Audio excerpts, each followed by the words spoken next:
Just a quick one. I think you're just streaming on Discord on that one. It's not coming up on the live.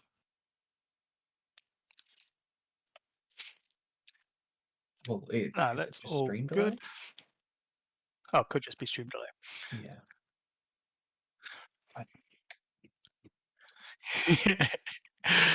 That's it. We are learning as we go. No, just on the thanks train as well. I just want to thank I Am the Goal for looking after and taking care of the startup league for the last, gosh, how long I've been stepped away from adminning the league. But it's been really cool to see it keep continuing and growing. Just on that note, you did mention that these are 4 champions from the last 5 super startup league rounds or seasons, I guess I should say. Sorry, and you're thinking, why? There's only 4 players here. Why are there not 5? Well, I think that is because Eric is a champion of champions. Has actually won this 3 times, and is actually one of the most winningest players in startup league history, according to the spreadsheet. Fantastic. Anyway, which is pretty cool. But here we go. We've got our bracket up and rolling. Yeah. And the matchups we have are Kaya's Zwicky into Jacobi's Zahya, and Sned's Synapse into MeltyCoconut's Seb. I am super interested to see how Table 2 plays out. NBN wanting to give out tags into Seb, who is wanting to both take tags and gets benefits from taking tags. Seb will be tagging himself. In saying that, Seb does also want to remove the tags, which Synapse will be appreciative of, because I guess majority of the cards that really work for Seb have that kind of clause where you cannot be tagged in order to play. Yeah, absolutely. That's going to be a super interesting complex game situation.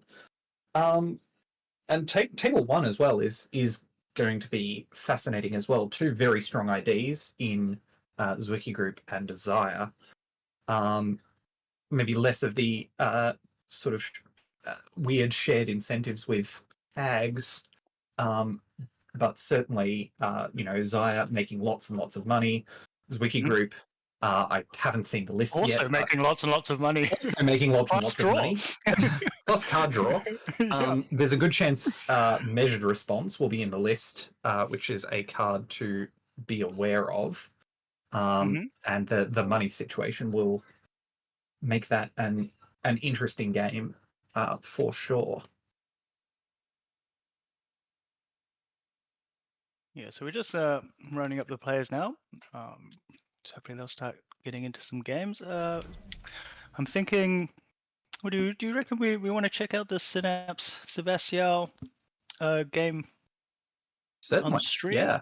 So we will be running 2 games, I believe, currently. Just sorting that one out. So just jump into the tournament tab. Yeah, and those games should be getting started any second now.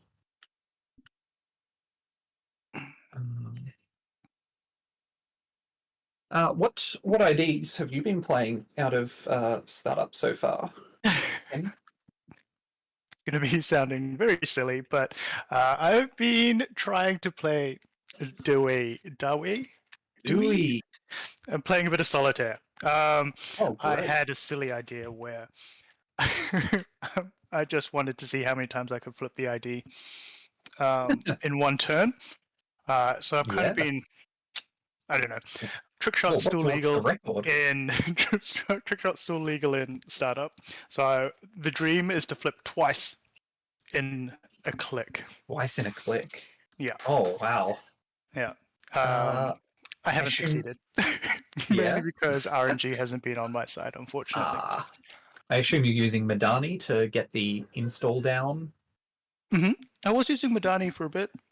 But I did kind of start leaning towards Penny Shaver, just because Right. as Dewey, you're incentivized to run most turns, and I guess constantly installing programs and uninstalling programs is costing me a bit of money. So I tried that out. Makes sense. There's Makes still sense. definitely a lot of tweaking to go. Yeah. But yeah. Well, maybe. So each of these rounds are 40 minutes Yes. long. So we're just waiting for the games to be loaded up, and then we can start the game timer. How about Yeah. yourself, Abstracted? Have you been playing a bit of startup lately? I heard somewhere along the grapevine that you've been quite successful. Yeah, playing in the startup side event in Adelaide recently. I was on Zwicky Group and Arasana. And Arasana, it has been really fun. All sorts of shape and nonsense you can pull, and a lot of it is still there in startup, which is really fantastic. Yeah. The Muse fact that I guess isn't. you can still creative commission and trick shot is nice.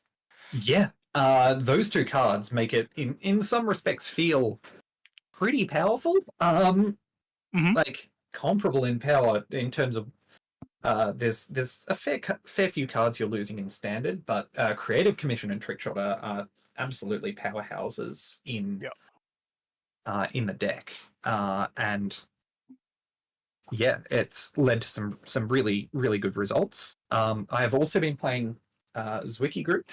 A very fun corp. Drawing cards is great.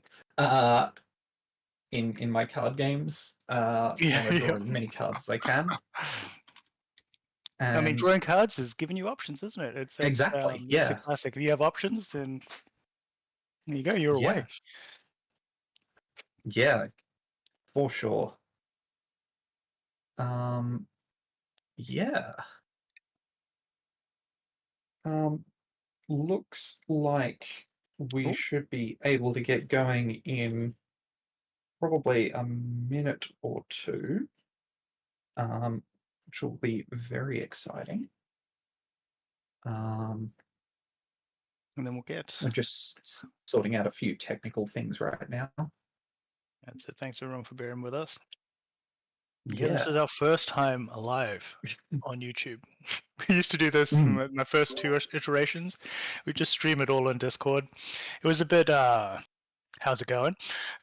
There's definitely a paint-based bracket, bit of scribbling, a lot of making it up as we go. But how far we've come. Bracket was great. It was very much a bit of fun.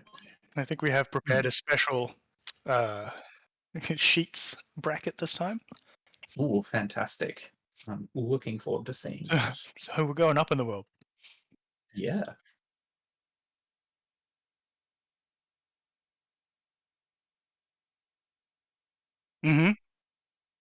That's it. Yeah, so apologies to everyone if there's any technical issues during the stream. Yeah.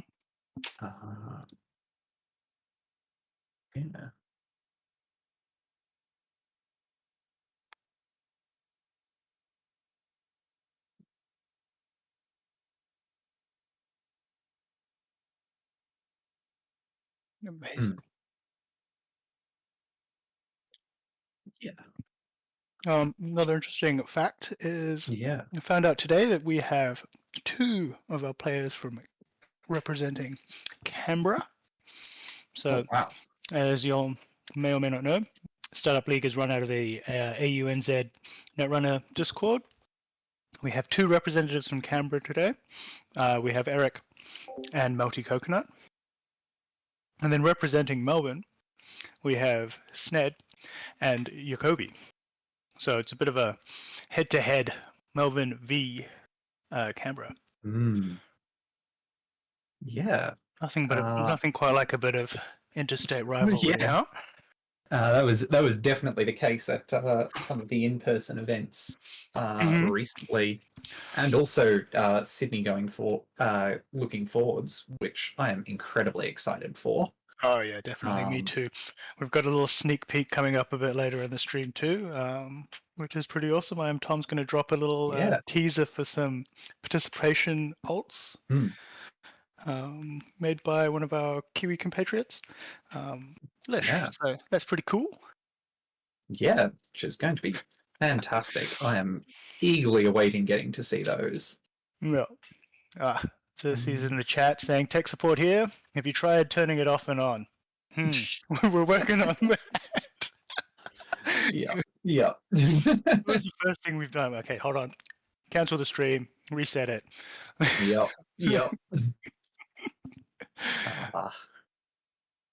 No, it's always the way when in doing anything technical. But yeah.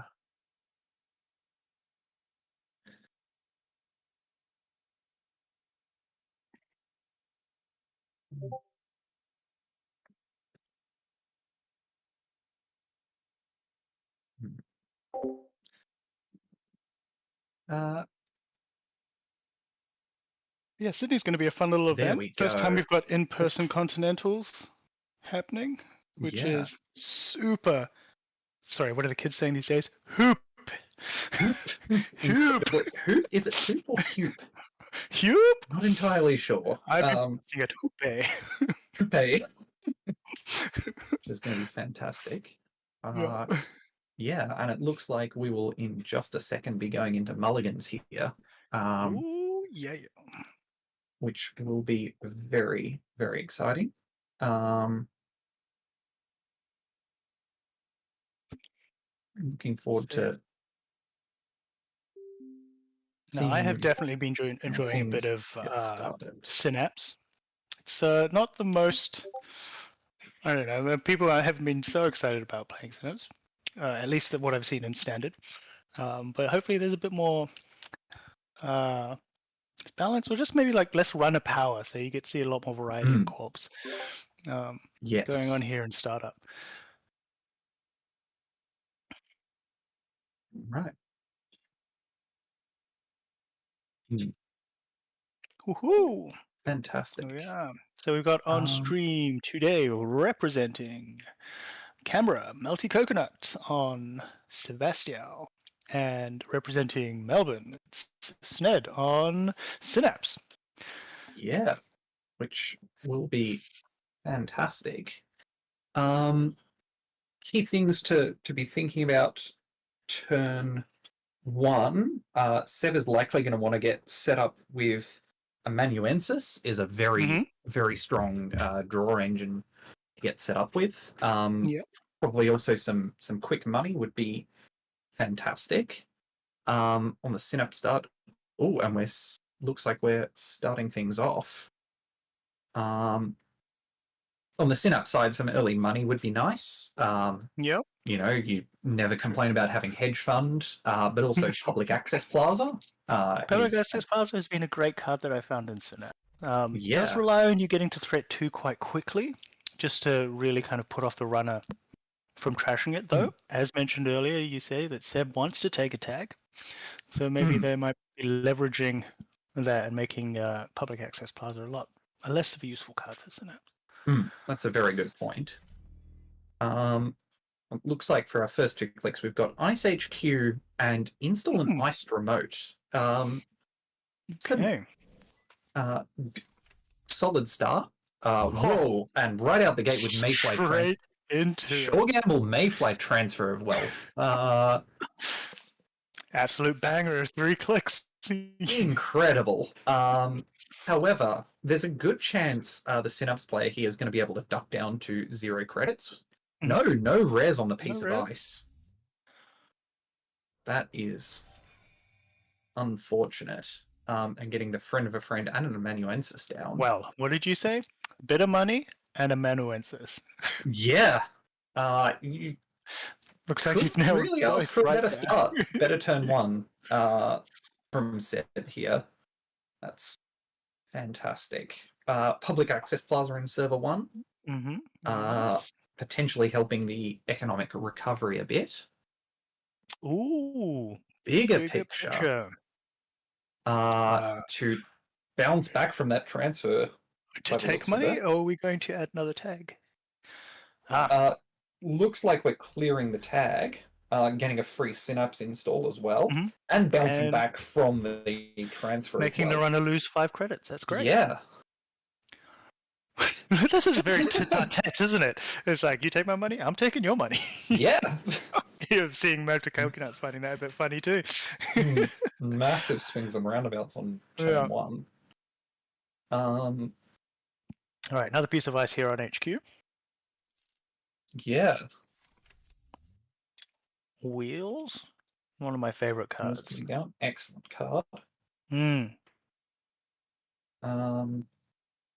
And running into the Public Access Plaza, Doomscroll gets broken by Mayfly, thankfully. Yep. Thankfully for this Seb with 0 cards in grip.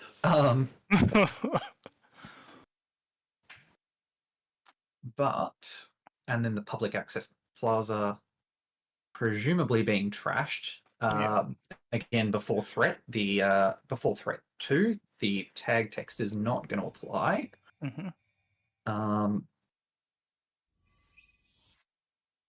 Very nice to get that one down early.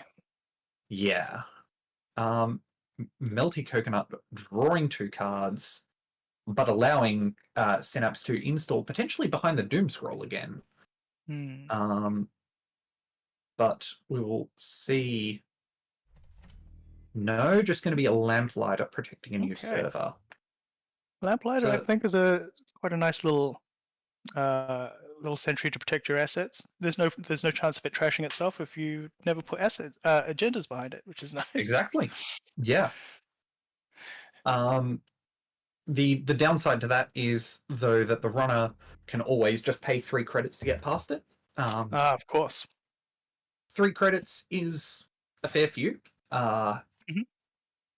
But insignificant, of course. It's always nice to have them pay something. Yeah.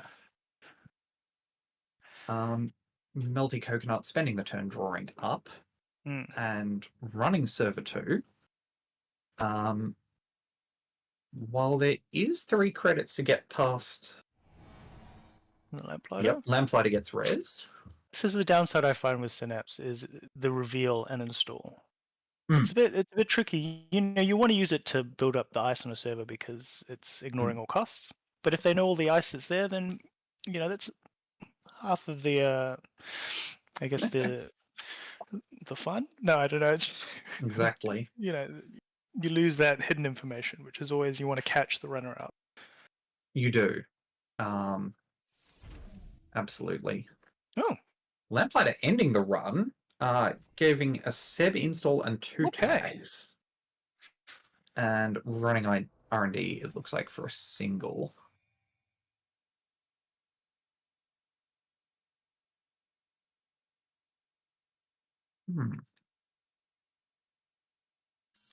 So 2 tags now. Yeah, which is not where Seb wants to be. We are scoring behind the Lamplighter. That was cheeky. Yeah. You were just saying how easy it is to get past Lamplighter with 3 credits. That was very risky because the runner knew the Lamplighter was sitting there. But it has paid. It's paid off. Embedded reporting. I love this card. It's got the little cat licking its nether regions on it. Beautiful. Fantastic.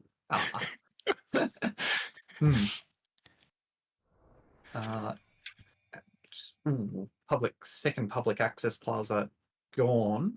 2 down, 1 to go. Not what you want to see. Unfortunate, especially as you get to threat 2. So you'd be able to slap that down. Yeah. Force those tags. Though again, giving a tag is unclear whether that's good or not in the matchup against Seb. Makota Langet Grid, again, good to see that going away before it makes anything more expensive to trash.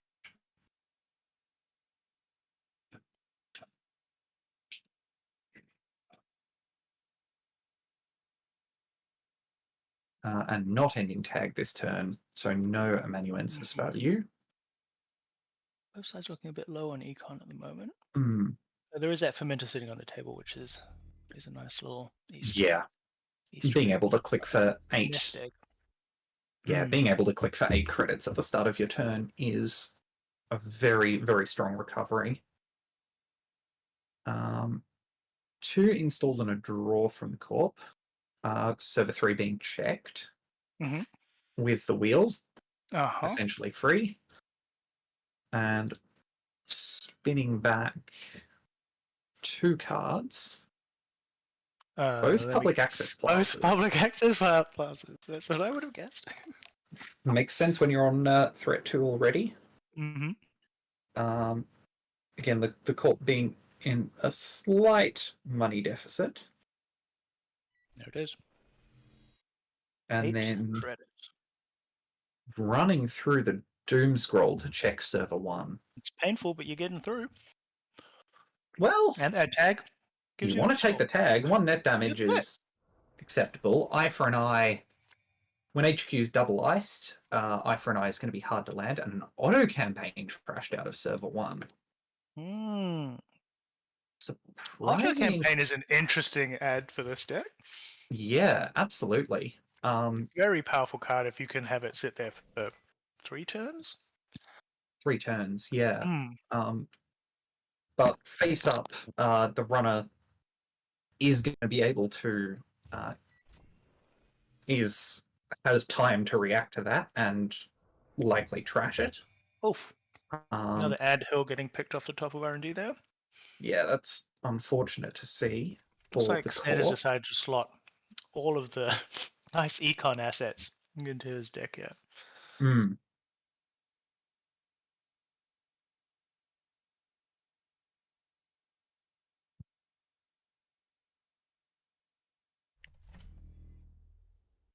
Okay. Install again into server 1.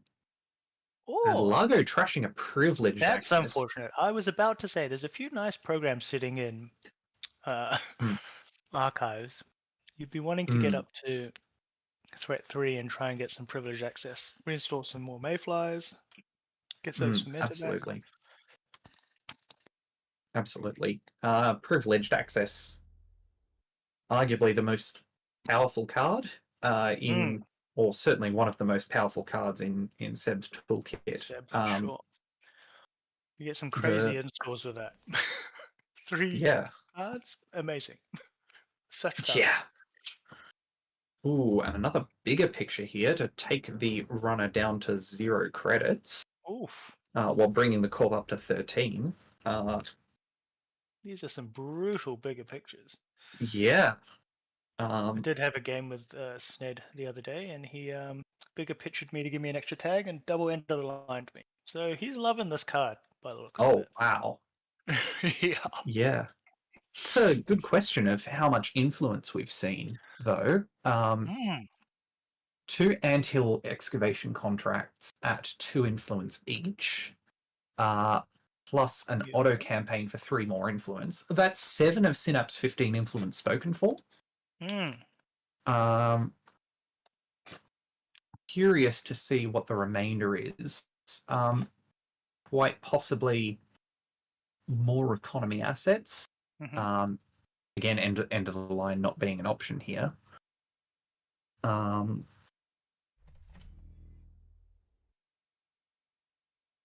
we will see. Advancing in server 1 and protecting behind a 3rd piece of ice.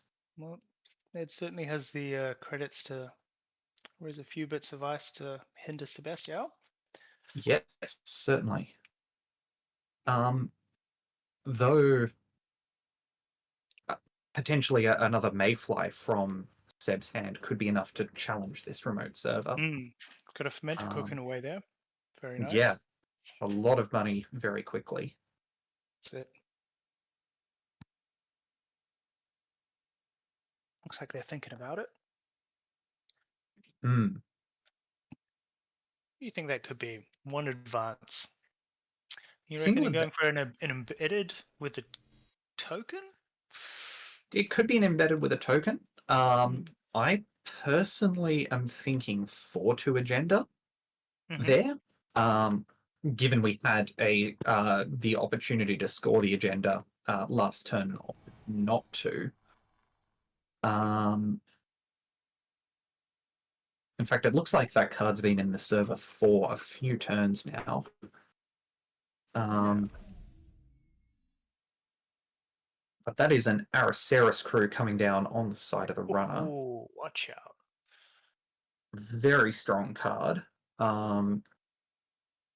Allowing you to put the Corp in even more of an economic deficit, especially in combination with transfer of wealth, as we've already seen. Interesting choice for Lamplighter on top of R&D. It just, an unlucky pick on R&D and scoring an agenda. There goes your protection. True, but in the meantime, it's still a taxing piece of ice to get past. I feel like it's also a bit tempting for Sebastian. So yeah, I could just bounce off this, get a free install. Yeah. Very true, very true. And we may now see, yep, looks like Off-World Office in Server 1 is pretty great for the Corp, getting to bounce back to 12 credits. Enough to do a lot of things. For sure.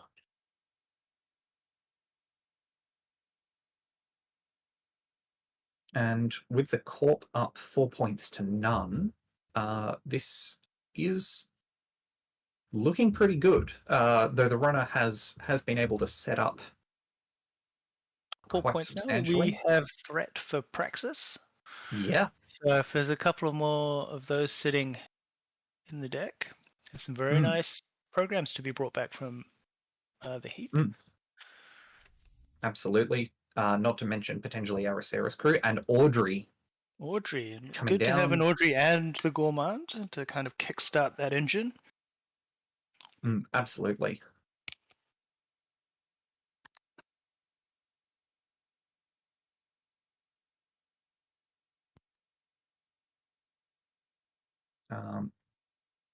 So it's possible we'll see clearing the tag, giving Synapse the ability to install while keeping one click left is important. It's going to be an Oracle Think Tank on the board. Just out there. Offering it up to the runner. Get me. What are you going to do? Take a tag? Yeah. Yep, they sure are. I mean, amazing. Seb wants tags.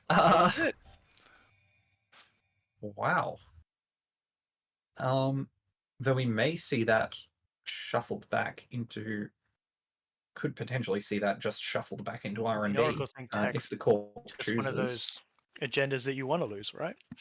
Well, almost, yeah. Yeah, I guess it's into Seb, the math changes a bit, but yeah. As Synapse, a little install benefit for free. Absolutely. I wonder if Sned snuck any IP enforcements in this deck. Ooh. I got too carried away one game where I had the opportunity, someone playing tag me, to steal back a 3-pointer. Stupidly, I stole it back, left it on the table, and they just stole it back and won the game. Oh no! I was just excited. It's always fun to use a card like that. Taking cards out of the runner's score area is a wild effect. Amazing. Yeah, some real bangers in this set. Some really interesting cards. Yeah. All right. And it looks like the public access plaza in Server 5 is going to be trashed. Unfortunately, Seb not getting value here as already tagged, but the Audrey counter is very valuable here. 100%. To be able to sort of kickstart that engine.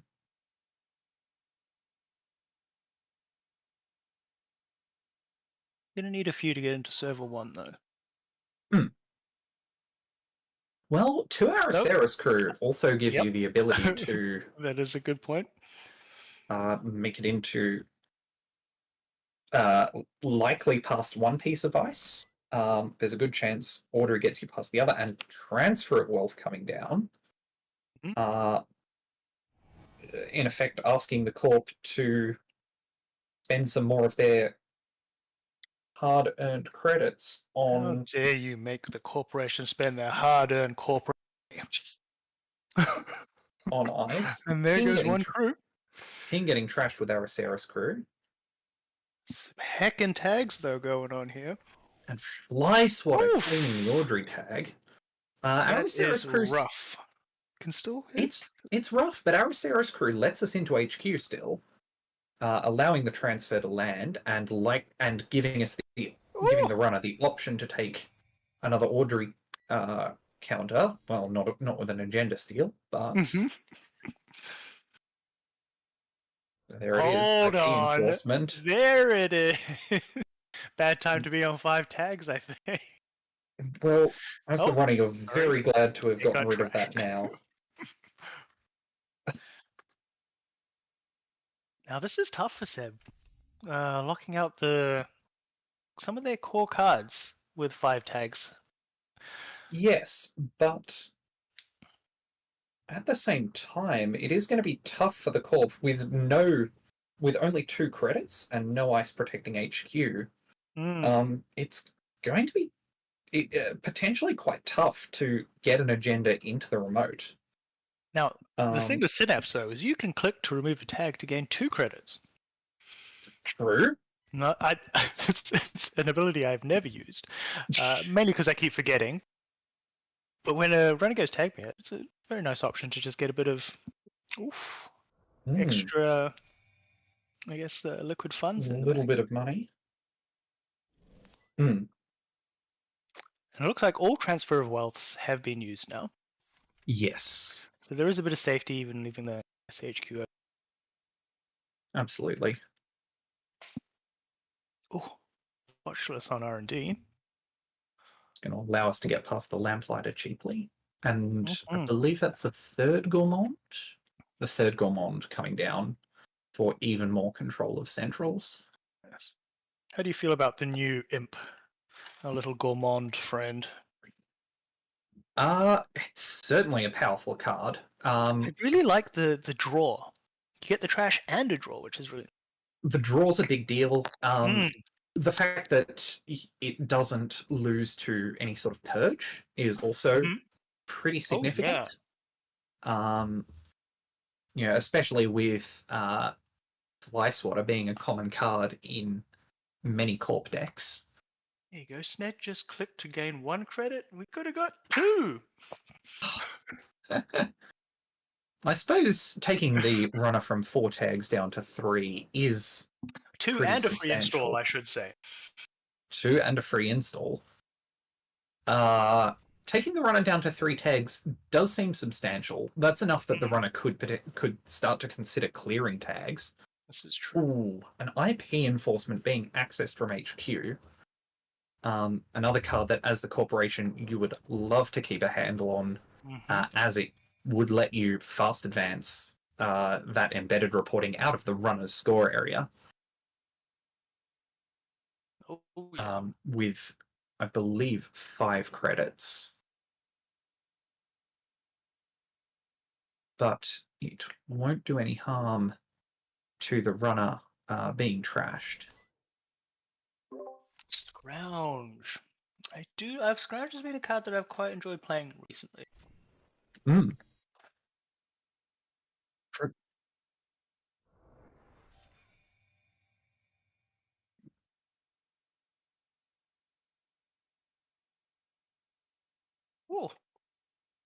Fantastic, thank you.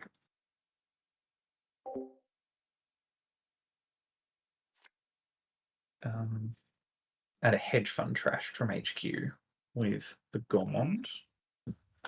You do want to keep the Corp's money low here, because with enough money, the Corp could potentially fast advance the last point from hand for the win, circumventing the remote entirely.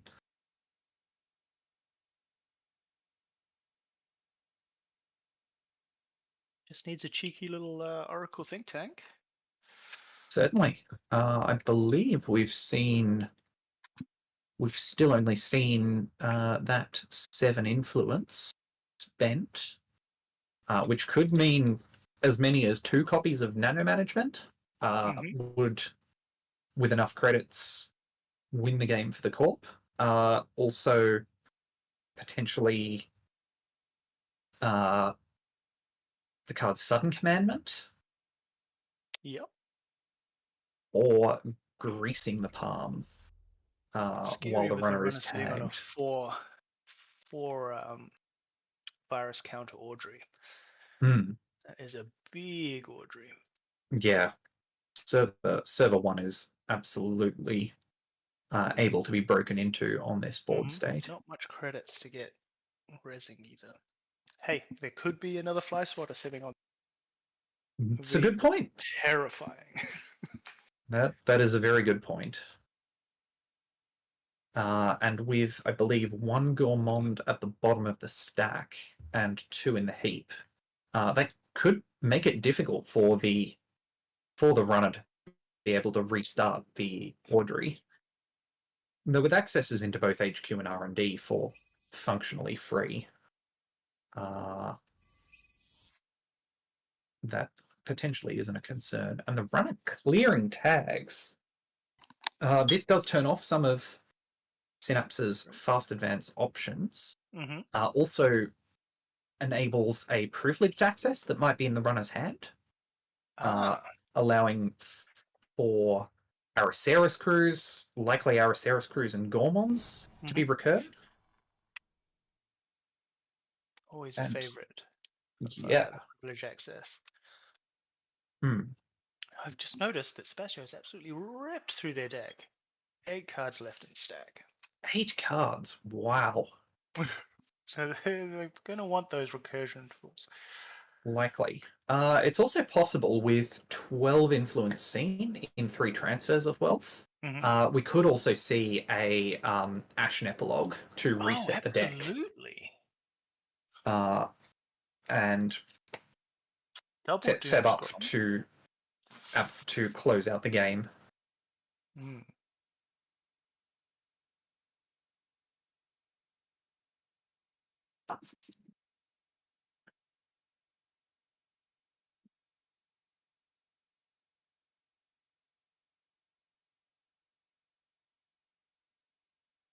And passing both Doom Scrolls, we're about to access server 1. Leaving Sned, unfortunately, with 0 credits again, raising that Doom. Yeah. And an off-roll offer stolen. Again, with the Corp on 0 credits, no longer having the ability to click for 2 credits with the Synapse ID ability. This is looking like a rough spot for Sned. Oh. Oof! And that'll do it. I mean, that'll do it. Do love next big thing when it gets stolen, but only early in the game. Yeah. You don't want to have it happen when your opponent is on 4 points. For sure. Wow. That was quite an interesting game to see. I love that tete-a-tete at the start of just transfer of wealth.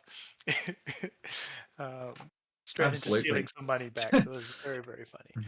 Wild swings on turn 1 of that game. And with that, we can proceed into round 2. We have,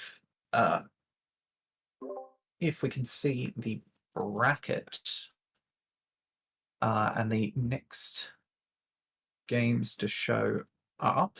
The young Jacobi beat Kaya. That's it. So we have Jacobi. We'll be playing MeltyCoconut in this round.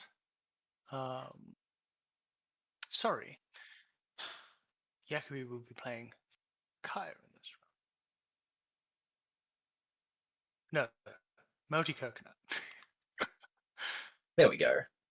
And 2 runner wins, so sides will be randomized in this next round. on in both games. And there we go. We have Sned with Mercury running into Kaya. And we have Jacobi with Zahya running into MeltyCoconut on Nebula. Very nice. Now, Fascinating. do we jump into... Which game should we jump into here? Let's have a look at table 3. I'm interested to see. This will be the elimination round, so we'll Yeah. try, well, just in case they don't make it through. Yes. So we want to try and get a bit of stream time for everyone this evening. Absolutely. This is wrong. And it will be interesting to see how see Mercury playing into Zwicky group. In a game I played against Mercury as the Zwicky player in this matchup. Was a fascinating game where the runner got out to an early lead, and it then became an incredibly tense fight where potentially any access with Mercury and lots of Mercury's tools to get extra accesses, any access on HQ or R&D could have been the game right then and there.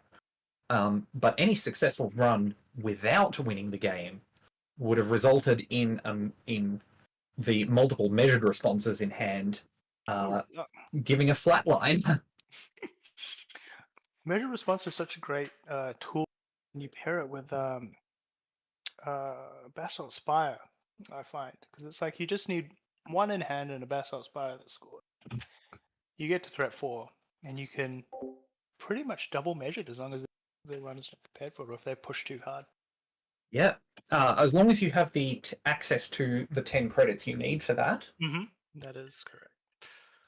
That is absolutely a line, a very strong line. Zwicky, I'm assuming they're playing a few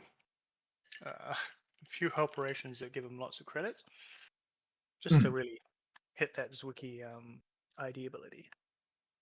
Yeah, absolutely.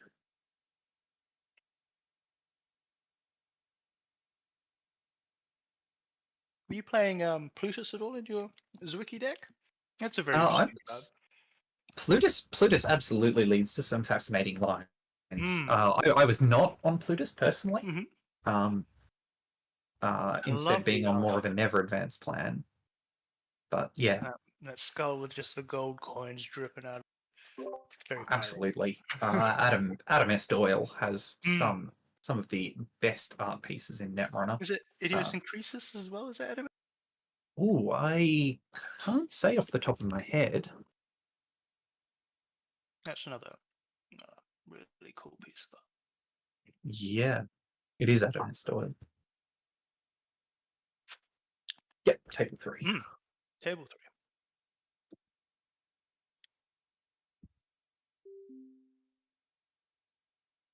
It looks like everyone's ready to, or in game at least. So, fire away. Yeah, we are very lucky to have a Netrunner. Some really incredible pieces of art on these cards. I was just having a chat with one of my workmates today when we were driving to a job. Yeah. Just card games and how art is represented in card games and how it's just really nice to. I really enjoy not so much just playing the game obviously, but also just staring at the cards. I have a big binder. I just flick through it. Just looks at the cool art. It's really great. The art in Netrunner has improved so much over the last few years. Do you have a favorite card art? Ooh. This is maybe a surprising choice, but I think my favorite card art is Cataloger. Oh, yeah. By, I believe... Kind of like steampunky. Yeah. It's something about the little holographic Rolodex that really... I really quite like. Anyway, into the game. Petty Cash Click 1 from Zwicky is just about one of the best clicks you can do out of that ID. 3 credits or 2 credits and a card, and then for a click, and then another 2 credits and a card clicklessly. Oh, Is an amazing. incredible amount of value. And protecting icing HQ, likely against transfer of wealth, but even with Mercury, just a regular run on HQ can already do a lot of damage.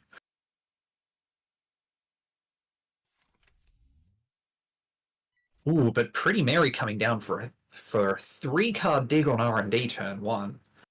We'll see what exactly gets accessed. Anoetic Void being trashed for 4 influence.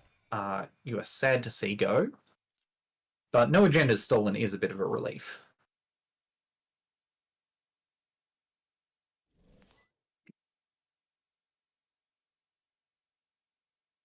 And again, that second half of petty cash coming through for cards and credits. Love to see it, Zwicky. Yeah. And pushing out into the remote early, which is definitely strong, but leaving R&D unprotected again, allowing the runner to see 3 new cards, if they so desire. If only they had Amelia Earhart. A card that I've hardly seen played. I did try it at the start of when Pretty Mary to try and get that. See how fast I could. Very strong card. And a Treeline Res on server 1, going to keep that remote safe for some time. And the runner opting not to access cards from R&D this turn, instead spending the time to set up and with a Telework contract, lots of money in a single card. Yeah, there is. I feel like there's a lot of good econ in Shaper at the moment. Absolutely. Between Creative Commission, Telework contract, even in run for the trick shot. Trick shot, yeah. Triple advancing a card in server 1 and not scoring it. Are we thinking clearinghouse? It could be a clearinghouse. Definitely betting on the runner not having access to server 1. Really throwing the gauntlet out there. And in the same sense, you just triple advanced and heard a Cipher? Yeah. These are the things I always think about. Holy Dividata drone. Oh, wow. You're accessing 4. Right. 4-card dig on R&D this turn. 1. Yeah. Just touch cards. There you go, 1. Well, let's see. 1, measured response trashed. Excellent. Anthill trashed. And 2 points stolen. All right. Okay, measured. 4 cards in hand.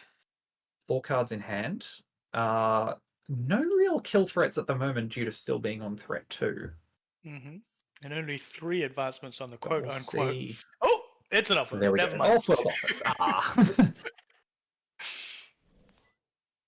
But that is a lot of money on the Corp side of the board right now. But again, allowing potentially another 4-card access on R&D.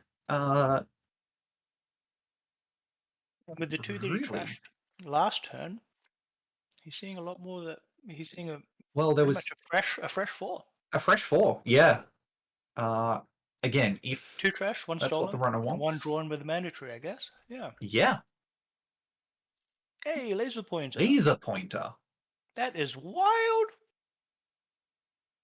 Hey, again, it activates the Mercury text, so yeah, absolutely gets you out of a jam when you need it to. But once again, the runner opting not to see cards from R&D, saving that Devadatta drone charge for a later turn. And once again, has there been a turn this game where the Corp has not started their turn with playing petty cash? Interesting note in the chat. This might be Abstracted's list for Zwicky. So you might be the best, Oh, wow. the most knowledgeable about how this might. Possibly. Then again, we've only seen 7 cards out of the list so far. It's still Well, early this is days. noting here that's the only publicly posted Zwicky list with an NOA. Oh, well, let's So what would you do in this let's position? see. What would I do? Well, hard to know without Off the books, I think, is what you've told me seeing before. HQ. Yeah, off the books chaining is very, very strong. Yeah. Tread lightly on R&D. Though with the Corp 20 20 credits. it's not unreasonable to res here. Then again, 20 credits can disappear very quickly. Especially when you're resing a Bioac. Laser pointer coming in clutch? Yeah, absolutely. Wow. But that Bioac is likely going to make it much, much harder for Mercury to run R&D Yeah, future accesses will over be the next few turns. But hey, now But we there know are going to be 4 lizards- accesses here. Lizards are also distracted by lasers. Very true. And a second measured response trashed out of R&D. This 2 measured responses being in archives makes the runner much, much safer to kill lines. Though, again, a scored Basalt Spire, or even a stolen Basalt Spire, could change that very quickly. Oh, yes. With Basalt Spire's ability to bring cards from R&D back to HQ. Very true. Yeah, so it does seem like Wayland does have a very nice agenda set. There's lots of really cool, interesting agendas. Are you playing? I mean, if this is your deck, are you playing Slash and Burn at all in your deck? Maybe like a Spin Doctor situation. My Zwicky list is on 2 Slash and Burn. And there we go. Speak of the devil. And scored off-world. Again, offering 2 points to the runner if they would like them. I would like them. But that does turn on measured response.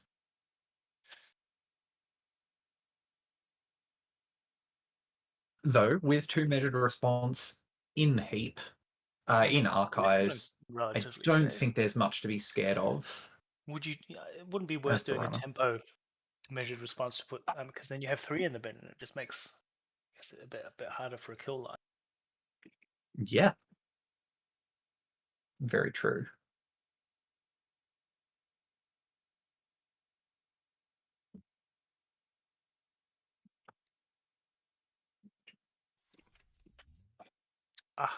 Hermes coming down.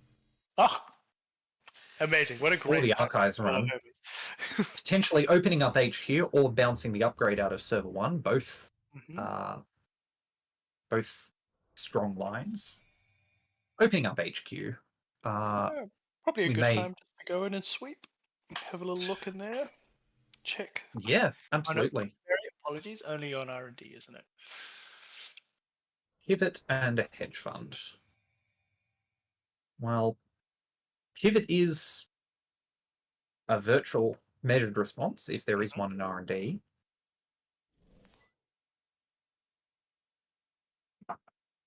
So it's good to know that that's there.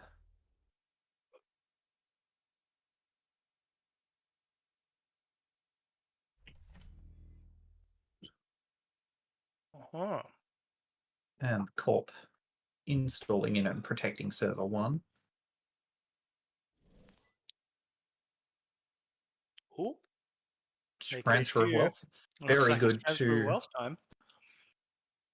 Yeah, very good to more to bring the runner's credit total up than to take the Corp's total down, but a very very strong card nonetheless. Not as brutal as the old doof. Certainly. You don't feel so bad when you only lose 3 credits. But 3 credits for a single click is and the runner gaining 6 credits instead of 5 is a big difference. Ooh. What's going to Above go the here? law scored. The verbal Verbal's just gonna go. installed. It was a short-lived time on the board. Sorry to see you go. Unfortunate timing. Though keeping the Pretty Mary around is also quite valuable. Keep in mind that if a single 3-pointer is accessed at this point, that's the game. That's it. And all it's going to take is maybe So- another laser pointer. Yeah, What laser else? I mean, pointer. we've still got Estabrados. We haven't seen any Estabrados being deployed Yeah. yet, which is There's- very common in the Mercury deck. Yep, and another transfer of wealth. Eru as well would let the runner see 4 cards from R&D. Heru is a very nice one-of in Criminals decks. You put all the Absolutely. pressure on HQ and R&D, they don't bother about archives. Nick Minute. Absolutely. And Sned choosing to decline the additional access here, probably a signal that we're going to try and access R&D this turn.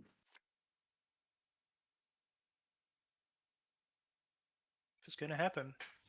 No. Nope. All right. Instead, clearing a tag, protecting the Pretty Mary.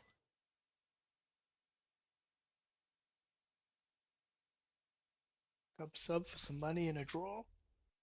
Yep, protecting HQ and installing in server 1. At this point, we haven't seen much influence other than... there we go. 5 card dig on R&D incoming. You're pretty good at this, Abstracted. Yeah. Some may say you've got your finger on the pulse. Absolutely. Thank you. Absolutely frightening here. If you are the Zwicky player. Do love an Eru, Pretty Mary. All you need is no Manuel agendas in there as well. But no agendas stolen. Even 2-pointer would have been excellent here, as we could have bounced the newly installed card in server 1, preventing the Corp from scoring for another turn.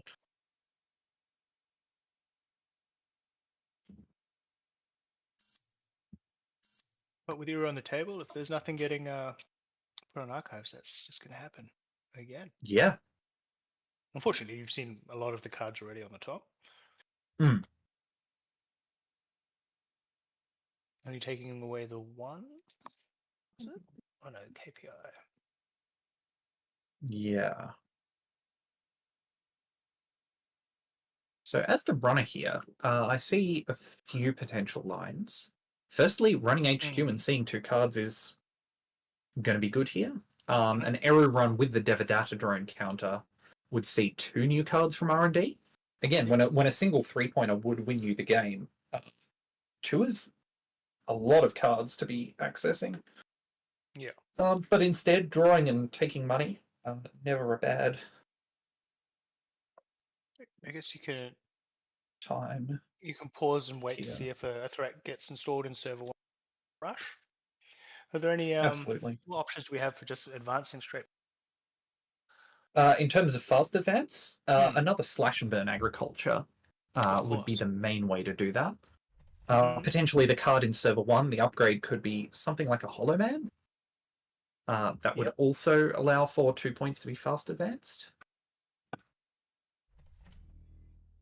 But archives being protected from I think archives.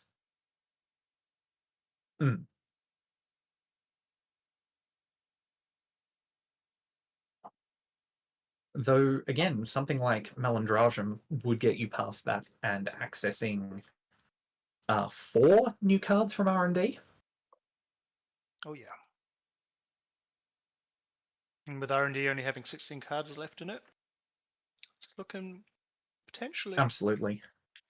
like a catch. Absolutely.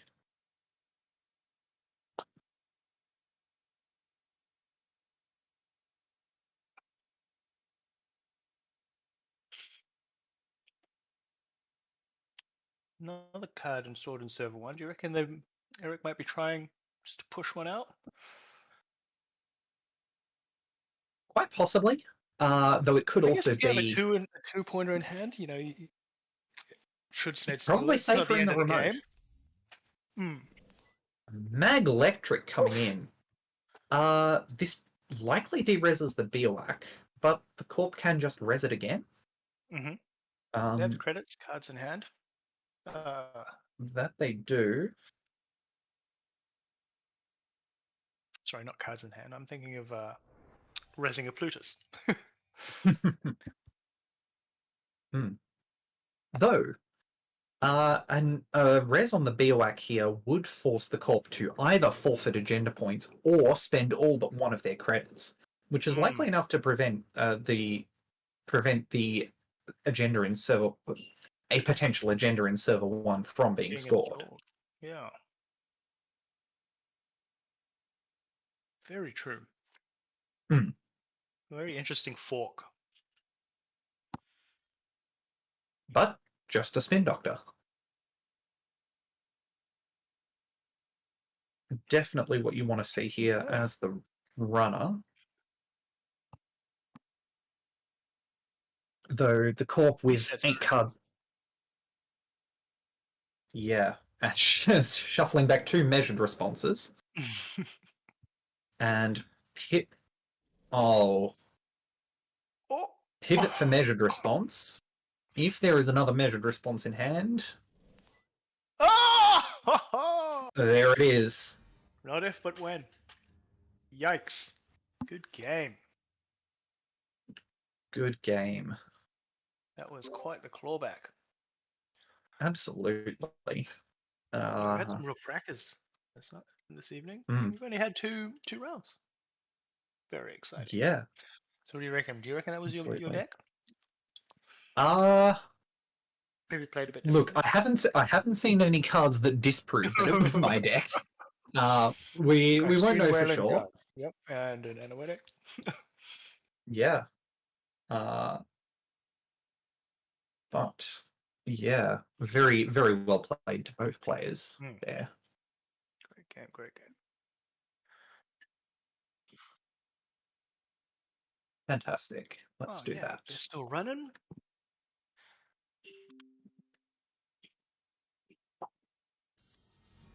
Not anymore. Whoa, just in time. What have we? No, looks like the game finished a few minutes ago. With a win for the corporation. Very cool. Yeah.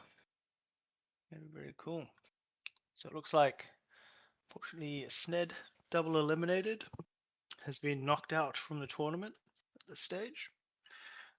Unfortunate. We have Though Eric, massive Kaya, congratulations for even getting this far. 100%. Winning a season of the startup league. This is the best of the best. Absolutely.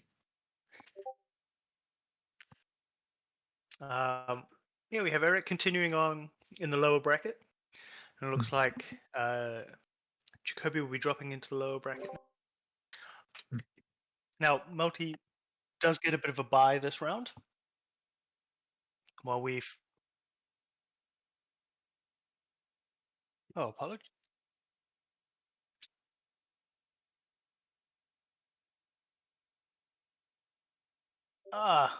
We have been waiting for this. Yeah. Will be very exciting to see.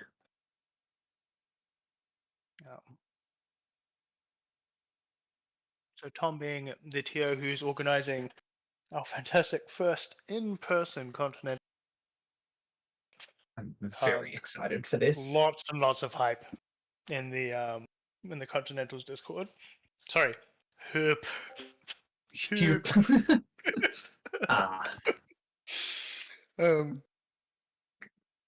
Yeah. I've just got my ticket. I was in the middle of my holiday and I ended trip just to go to Sydney.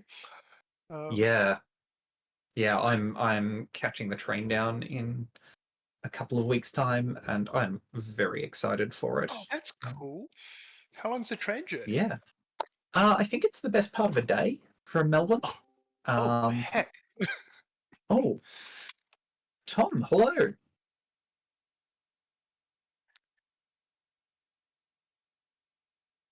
Hello, I am not Hello. Tom.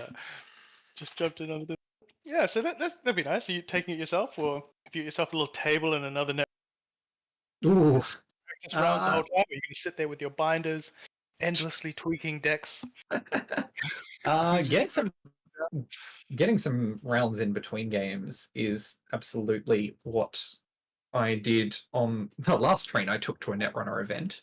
Mhm. I don't know. I think there might be some other people on the train, but Yes, I'm not entirely sure. Avi was thinking of taking a train down. Yeah. Well, We'll have to see. yeah. But yeah, it's going to be a great game. Anyway, you've heard of the party bus. If you want to join Abstracted on the party train, train, the hoop train is departing Melbourne. Departing Melbourne in a couple of weeks' Continentals in a couple of weeks. Yeah, it's the best part of a day to get there, but it's all about the hoop. Exactly. But no, getting to play in such a big event with so many people from all across the APAC region is going to be a great time. Heck yeah, it sounds like we've got so many folks flying in. Am I understanding there's folks from the Philippines flying in, folks from New Zealand? Is the People's Champion Jai coming across as well? Yeah, I'm not fully up to date on exactly who's coming, but I know it's going to be a lot of people. Yeah. It's going to be very, very exciting. And of course, we'll be both rooting for Melbourne. Absolutely, as always. Even though so far, unfortunately, we've put. Oh, there we go. Tom, hello. Tom. Hello, Tom. Hello. I probably shouldn't show any bias if I'm the TO of Continents. Hello. Right. So we're just trying to work out the best way for me to show what I've got to show. Spoilers. It's Continental exciting. Scoop season. Yo. I've got images. I can share images. So I'll send you the first image, and then Gull, if you want to pop that up. Which one was I going to do first? Fantastic. Can I do it on Discord or? Cool. We'll do this one first. I was very, very keen to I love the mat that you guys have designed. Yeah. For cons, so cool. That's phenomenal. Using the 3 art pieces from the 3 big Australian events as well. Just tying it all together. The cities on the other wall were Singapore and Manila. Which also wow! Hosted, hosted mega cities. So yeah. No, Melbourne. Disappointing. Fantastic. No. Next year. Absolutely. All right. So I've shared the first image in our Discord.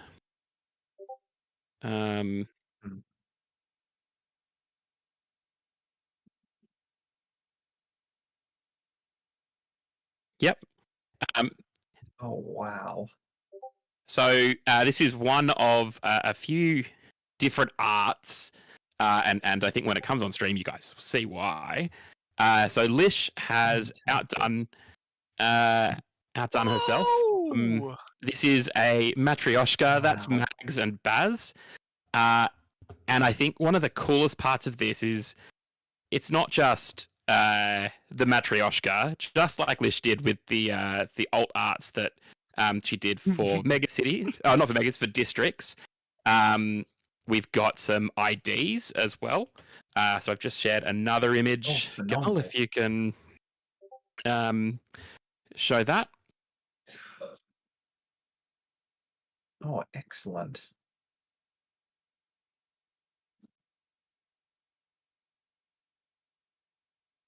Some really lovely art on the. It's really nice. Cards.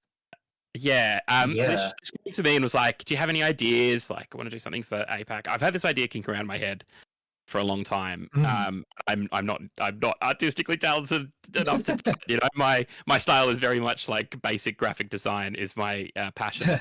Absolutely. I know what you mean. And yeah, so on the other side, there is an ID version of Mags, who was on the egg on the other side. Oh, wow.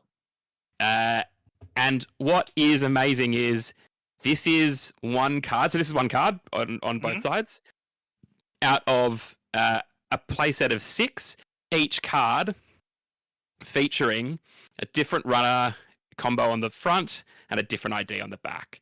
That's so Lish has done fantastic art. I'll share another pair for you. Remarkable effort. Let's. I was very surprised to see it. One of our last mega cities picked up a hedge fund, I think it was, which was a Lish design. Had a kiwi fern koru on it, and to my surprise, when I flipped it over the other side, it had IDs. Sorry, I think you've just cut out at the end there. Concept, just to have both sides. Well, yeah, just to utilize both sides of the really cool. Yeah, no, it's really cool. And yeah, the doing again, yeah, a playset of 6 matryoshkas, all with different art on the front, and then each one having a different ID on the back is really cool. So this is a participation prize. Everyone's getting a full playset of 6 if you've got a ticket to Continentals. Hey, that's me. I'm participating. Wow. I get this. Yeah, so this is just, I think, an insane value. Like, and again, Lish has just absolutely outdone herself with these ones. Absolutely. Really all the more reason. As if we needed any more reason to make it down to Sydney for Continentals. That's it. Go to your local Discord server, find that link to buy a ticket, get the ticket, then figure out how you get into Sydney. There's a hoop train leaving from Melbourne. Yeah. Get on it. I'll share a few more of these of the Matryoshka arts over the next week or so, just to build some hoop. Fantastic. But yeah, I like Lish has just absolutely smashed it with this. So really cool. You know, again, 12 different alt arts essentially in one playset. Unreal. You know. That's remarkable.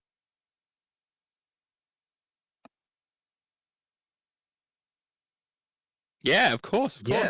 Thanks very much. Thanks, Ivan, for putting it on, and Abstracted and Kenny for commentating.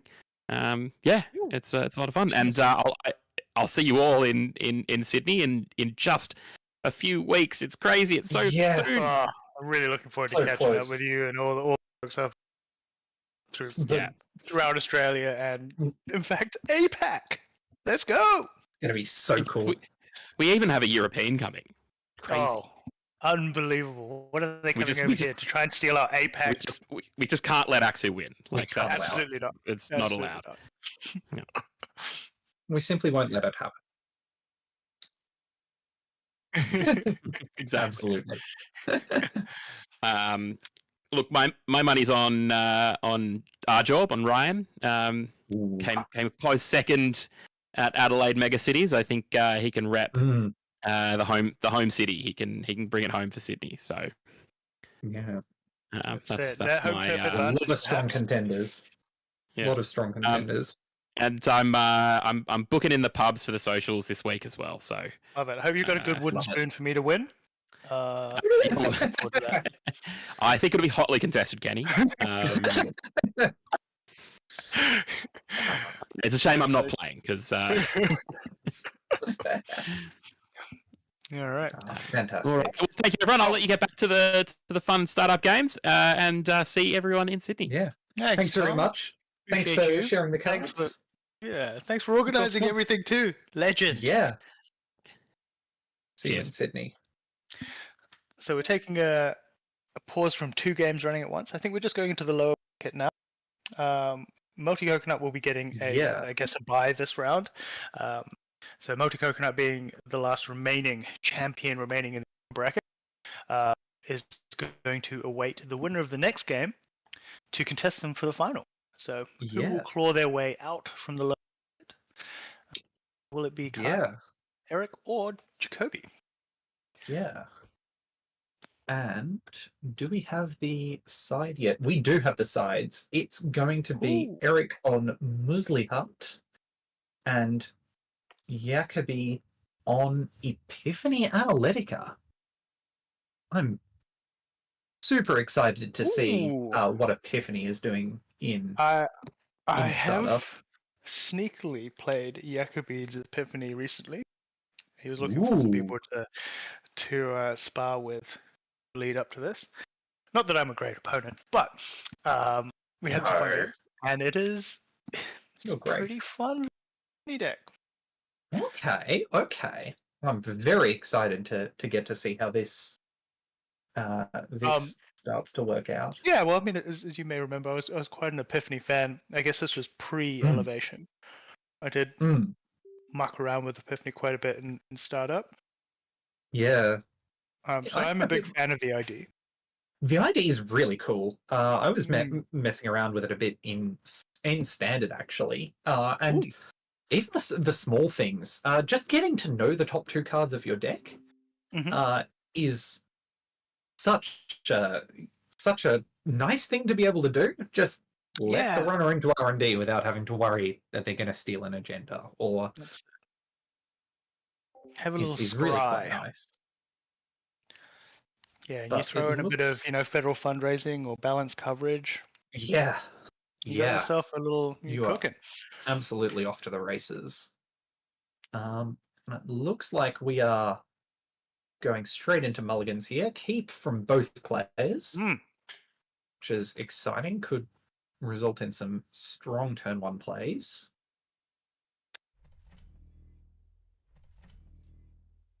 Ice both centrals and take a credit. Classic opener against Prim. Avoiding the transfer, avoiding potentially a jailbreak on R&D, but not avoiding a maintenance access. But with MuslihaT running into R&D through a doom scroll, there it goes. Don't need to worry about it if it just gets damaged out of hand. Now you see it. Now you don't. And a balanced coverage hosted on Compilation.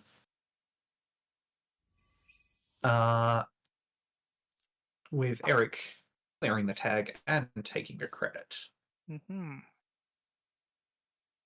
Yep, and a Compilation, great against Epiphany. No need to trash their cards, and you can just gently cup them. Absolutely. Avoid giving them that ID counter, that tempo, that deck, not deck control, but deck knowledge. Definitely good to avoid if you can. Eric starting the turn on 2 credits with 2 face downs installed by the Corp. Hard to check when you're only on 2 credits. Especially because some can't seal. Very interesting. Does that mean we're going to expect a few run events? I mean, it is criminal, isn't it? And MuslihaT probably wants to play a few run events. But warm reception, warm reception installed. Balance coverage missing, unfortunately. But that's 2 new remotes hitting the board. And with Eric only on 2 credits, this is already, as the runner, I'm starting to worry a bit that this might be getting away from me. The assets have begun a spamming. Yeah. Though, by the same token, the Corp is only on 3 credits. potentially not enough money to res the ice protecting HQ as well as the assets in servers 3 and 4. Though we do see the Corp resing Doom Scroll dropping down to 0 credits, which is hard to do, but if you guess correctly on balance coverage, or even have a warm reception in servers, not a warm reception, a federal fundraising in servers 3 or 4 to guarantee that you guess correctly, will allow you to bounce back. The hold hit, but with the Corp on 0 credits, that's not going to do anything. Rough. But give the Corp an Epiphany counter and additional tempo. No agendas in hand. Possibly an agenda in server 3 then? You're pretty good at this, I reckon. Picking these pick the federal fundraising. It's a good one in Epiphany. For sure.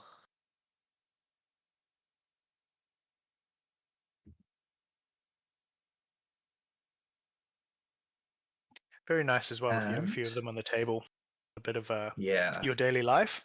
Draw a bunch of cards. Your daily life. Yeah. Cash. Install a whole bunch of assets. Your digital life is absolutely one of the best ways to gain lots and lots of money in startup, as well as standard for that matter. Jacobi choosing to reveal he is packing B1001s. Yeah. Very strong card. Makes it can be very difficult to deal with. Especially if you have ice like that funhouse we saw in hand, protecting a key server.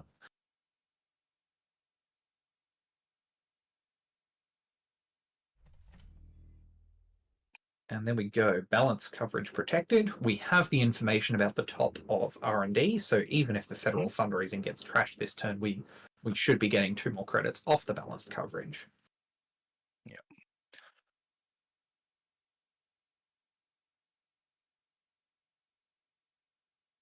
I haven't had much chance to play MuslihaT. Mostly been relying on playing a bit of Zahya. I guess it's just familiar. Have you played much MuslihaT yourself? I've not played much Criminal. I'm as an absolutely shaper-brained player. I've been playing nothing but green on runner side, effectively since Elevation released. Amazing. Green is good. Green is good. And we see the runner here, simply choosing to money up and clear tags. You have to clear all these assets, I think. Yeah, the start of turn triggers are beginning to build up. You sure are. And they're going to be hard to deal with unless we see he's taking game actions. Unless we see something like an Azamat hit the table soon. Wheels would help as well. Tupulation, we've seen one. There might be more in the deck. Yeah. It's going to be hard to make it back from this board state.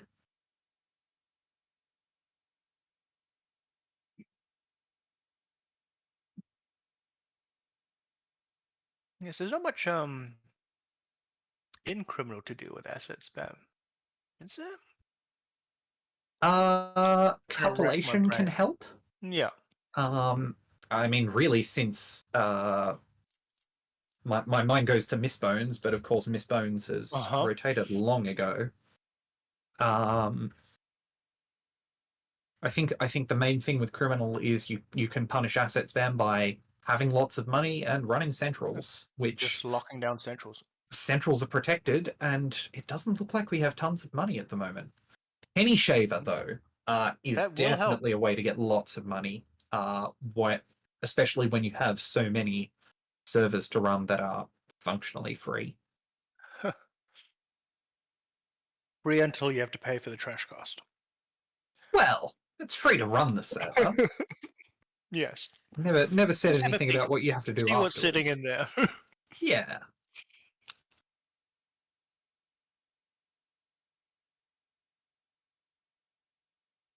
but this Penny Shaver could absolutely be a card that helps get this game going in a better direction for the runner. What do you think about this warm reception? You know, it's not protected, so the option is there to de-risk. Is there a card that you'd want to flicker as NVN? Maybe As like pings? NVN? I think ping. Or your Possibly. spins, I guess, if you really want to draw through the deck. Yeah, It's an interesting choice. Spin Doctor's a good option. Mhm. Another thing, we haven't seen much influence out of the deck. In fact, I think the warm reception is the only influence we've Yeah. seen. It's possible we could be on working prototype, which cares about when cards are res. If it gets to that 5 counters, that's an incredible amount of value and tempo for the Corp by gaining 6 credits and returning a runner's resource to hand.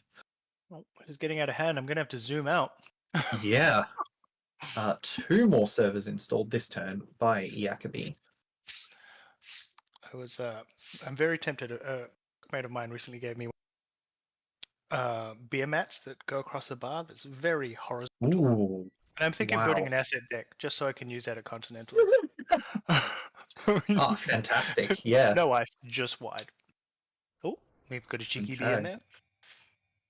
You definitely want to know where B1001 is before you start to run iced remotes that could contain, for example, fun houses.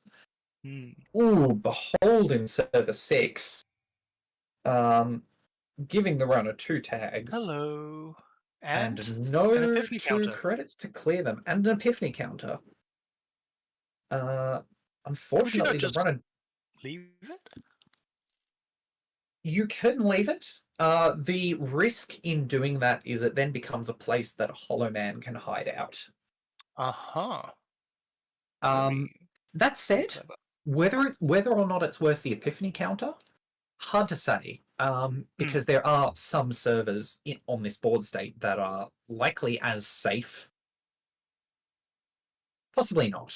But, for example, you could install that Hollow Man, say, on R&D instead. Surprisingly, we haven't seen one pop up yet. Very, very popular in Epiphanies. You have a Hollow Man on the pop your Epiphany counter. Yeah, you're fast absolutely. advancing. Heck, if you find your balanced coverage, you're having a good time.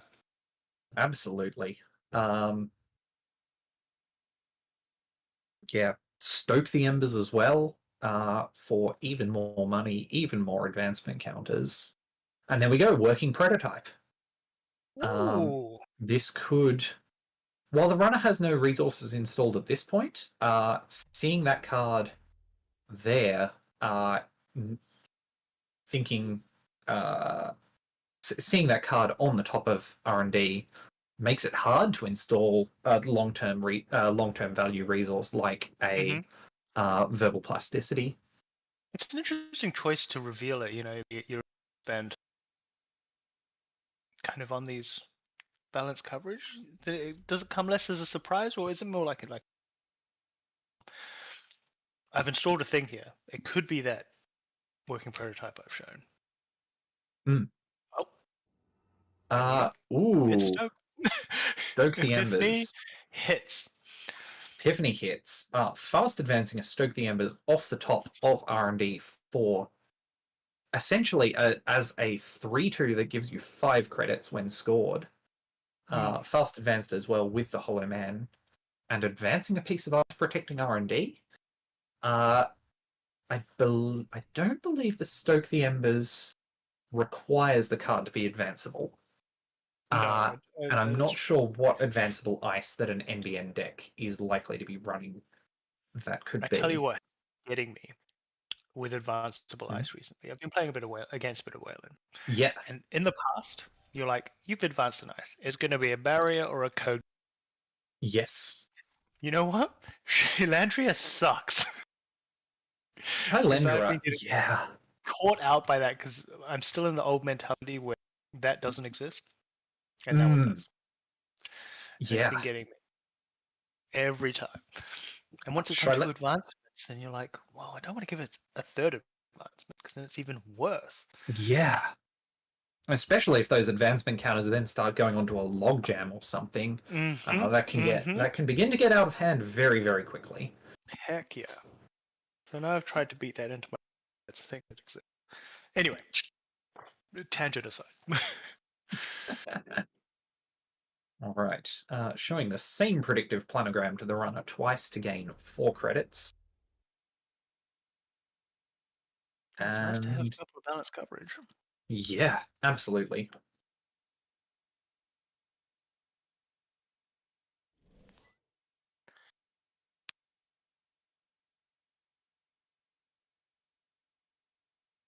Planogram giving you even more credits. No reason why not. It's in a bit of a rough place. Yeah. With only 1 credit tagged. And still missing a fractor. In a rough spot. Server 5 we've already seen is the B1001. That's now been iced up. Yep. Meaning we've got to clear that tag before we run, and even once we do, we could begin to run into trouble if we encounter, say, a funhouse.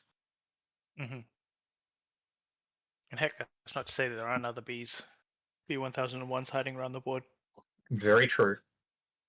We don't know anything about servers, the face-down cards in servers 3 or 9 at the moment. 9.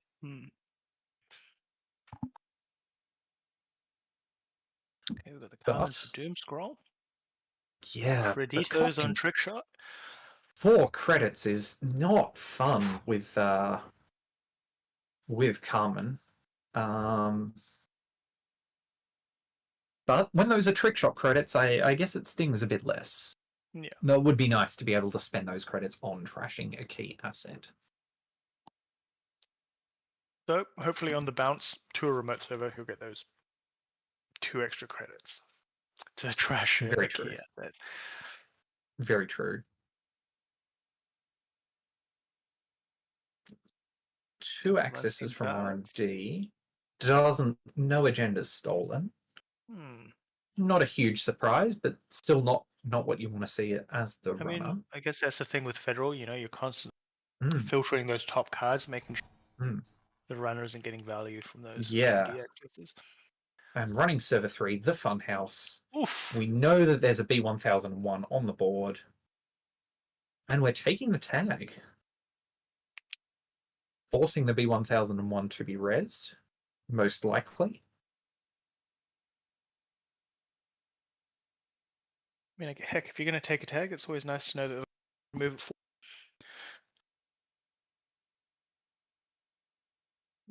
will or may remove it for you. Yeah. And working prototype rezzed, B1001 rezzed, run ended. We are not getting into server 3. Most likely, there are 1 or 2 ways you can get in.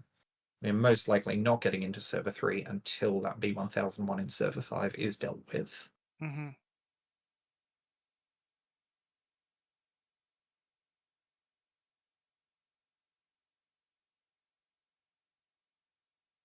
So I guess you'd want to protect it with something that has a hard end the right on top of server 5. What were you thinking? Like an end pot, a ping? If I was guessing, I'd say ping. Yeah. The runner hasn't found a fractor yet and would require, if we're assuming that MuslihaT is on Kurapira, that would require 3 more credits to install the Kurapira, 1 more credit to break, and then 3 credits to install Kurapira, 1 to break ping, 3 to trash the B1001, and then probably 2 more to clear the tag. That's 9 credits. That's a pretty tall order when the runner's only on 1 at the moment. That is it. And another Stoke the Embers scored for functionally only 2 credits. And another card installed is living the Epiphany dream, right? The Stokes are right where they want them to be. Absolutely. And with the Hollow Man in server 3, if the agenda in server 3 is a send a message or a next big thing, that could be the game right here. Yeah, I guess the thing with 5/3s, you got to have both the Hollow Man and the 5/3 on the board to score next turn. Yes. Yeah. Yeah, as you said, it's a tough one because Funhouse in front of that would be Yeah, it's very challenging. The one card that would get the runner into server 3 right now is a Physarum Entangler. The bypass skipping over the Very Funhouse easily. tag trigger for a single credit. Beautiful. Would be the best card to have, right? Just about the best card the runner could have right now. Instead, trashing the working prototype, taking money from the Penny Shaver, Also granting and that Epiphany taking counter, a further which credit. is, could be rough in case if server 3 doesn't have an agenda in it, you could still dig in the Epiphany. True, it could Now, they be the wouldn't be final able to stoke from score hand. also stoke, but they wouldn't be able to score a 5/3 with the Epiphany counter. Theoretically, if server 3 is a 3/2 agenda, so an embedded reporting or tomorrow's headline, and a Stoke the Embers was found on top of R&D. Oh, hang on, no, human resources. We did see that revealed, I believe, off of the balance coverage earlier. That's a lot of money. Lot of cards. The runner has 4 tags, has to deal with a B1001. This is going to be tough.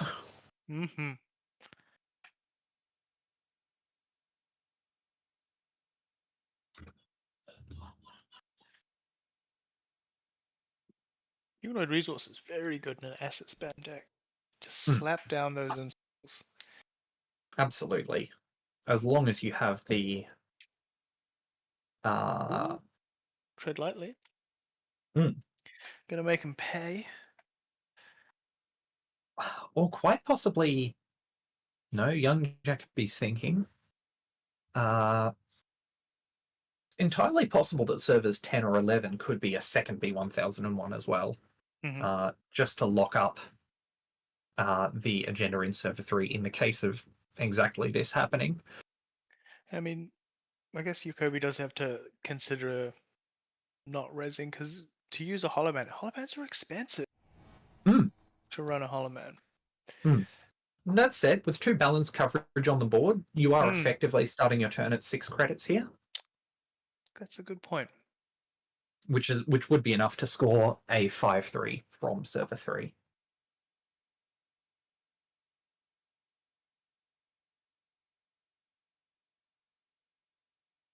Mutual Favor and Estabrado taken out of the runner's hand. And B1001 trashed.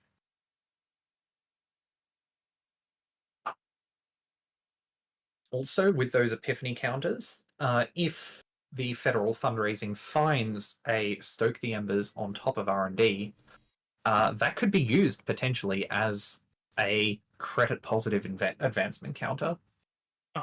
Getting us even more money to potentially allow us to score with the Hollow Man.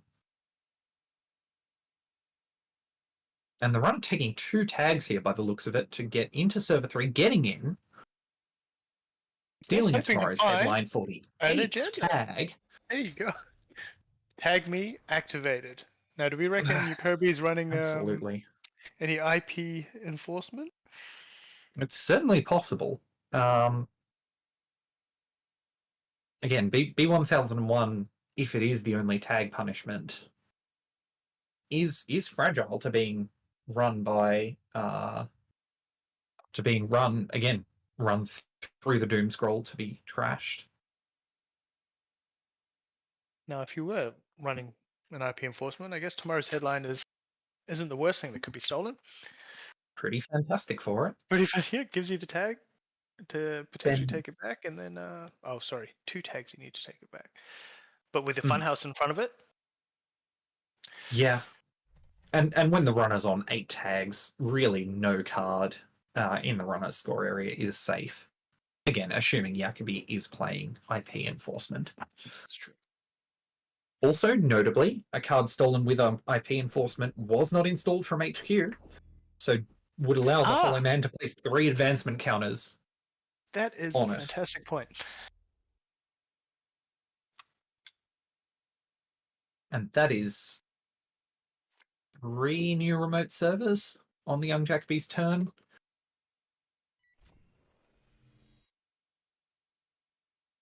Rather a lot. Yeah, this is getting ridiculous how far I'm having to zoom out now. What are teeny tiny little cards?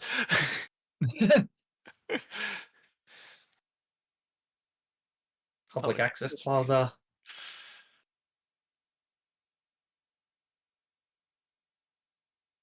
Not sure how meaningful that is at this stage in the game.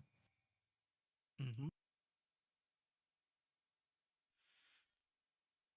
Another federal fundraising. Woo! Presumably digging for another agenda to fast advance, probably from the top of the deck into server 3 with the Epiphany ID ability. So really hitting that your daily life game. Absolutely.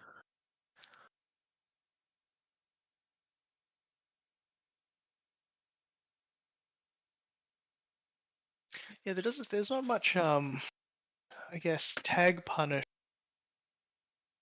Yeah, like I'm thinking like end of the line is the only kind of one that's kind of like you use the tag and then actually do like meat damage. I guess in this kind of format, you've only got these kind of like I guess utility tag punish. Mindscaping is potentially a kill threat. Mm-hmm. Yes. Point. But outside of that, no, there's not much at all. And Mindscaping playing any orbital superiorities in here? True, orbital superiority would do it. Mindscaping as well, being, I believe, 3 influence to import. Mm-hmm. Mm-hmm. And you probably need to take all 3 copies to influence. How is it be reinstalling B1001 here? Woo. Yeah. Well, that.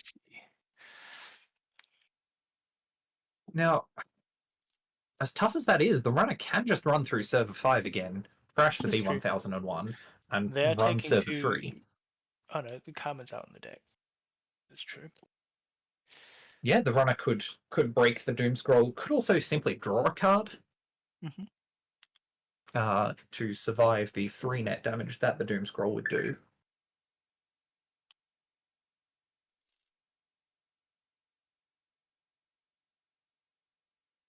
Another great piece of art on Doom Scroll too. Fantastic. Yeah. Very much something I'm guilty of often. I've been trying myself to stay away from just the remember news this and horrible little gremlin in the social media. drawing. Yeah. It'll put you off. It's really really pop the penny shaver. Really evocative piece of art. Oh, and running server 5. Straight in.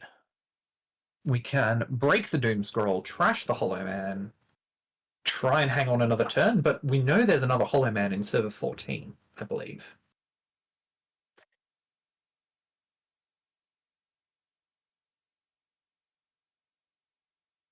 So this is unlikely to... It's always nice when you got to trash something, at least you're getting the B and the Hollow Man. You only get 1 Epiphany. True.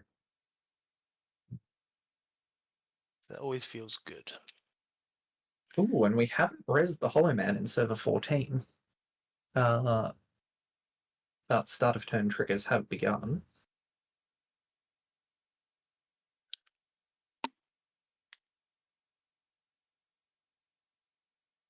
Again, I remember when I was playing Epiphany, start of turn triggers feels like most of the game by the time you get to this sort of game state. What do you mean I haven't started my turn yet? Yeah, you very much have to be quite on top of it. It's I guess a good deck to play on Jinteki. It steps you through everything. But remembering to do all your parts correctly and heck. There we go. Install from Epiphany. Boom. Embedded reporting, fast advanced for the win. Wow. Well played to Love a bit of Epiphany. Jacobi and to Eric. Nice one. Well, Eric, congratulations. Fantastic for making it this far. Fortunately, has dropped from the tournament at this stage, and Jacobi will be returning to the upper bracket. Yeah. To take on MeltyCoconut. And that sets up a grand finals, as you say, between Jacobi and MeltyCoconut. Again, MeltyCoconut having bracket reset advantage, so Jacobi needs to win 2 games in a row, while MeltyCoconut will win the tournament off just a single game win. One. That's right. It looks like we will be taking just a quick 10-minute break. Just going to have to chat. Fantastic. With the finalists and get it all sorted. Give them a chance to catch a breath. Yep. Get a drink of water. Always important to stay hydrated while we're playing that runner. Naturally. So it looks like we will be back 10 minutes. So on the hour.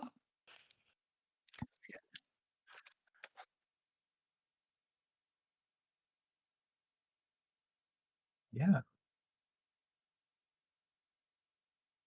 Amazing. Fantastic.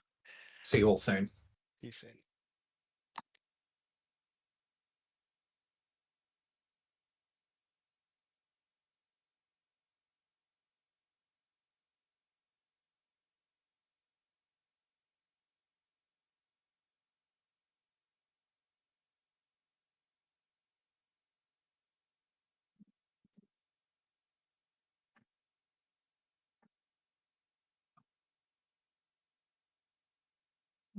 All right. Yeah.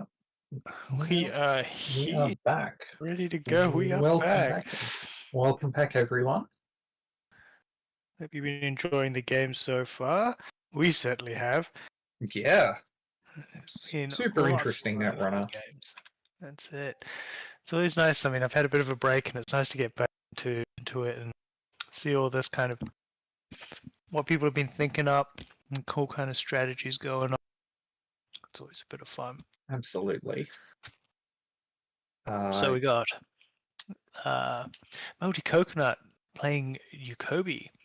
I guess it's a rematch of that first the winners game was between the two of them. Now was it? I can't remember. Was it the other way around?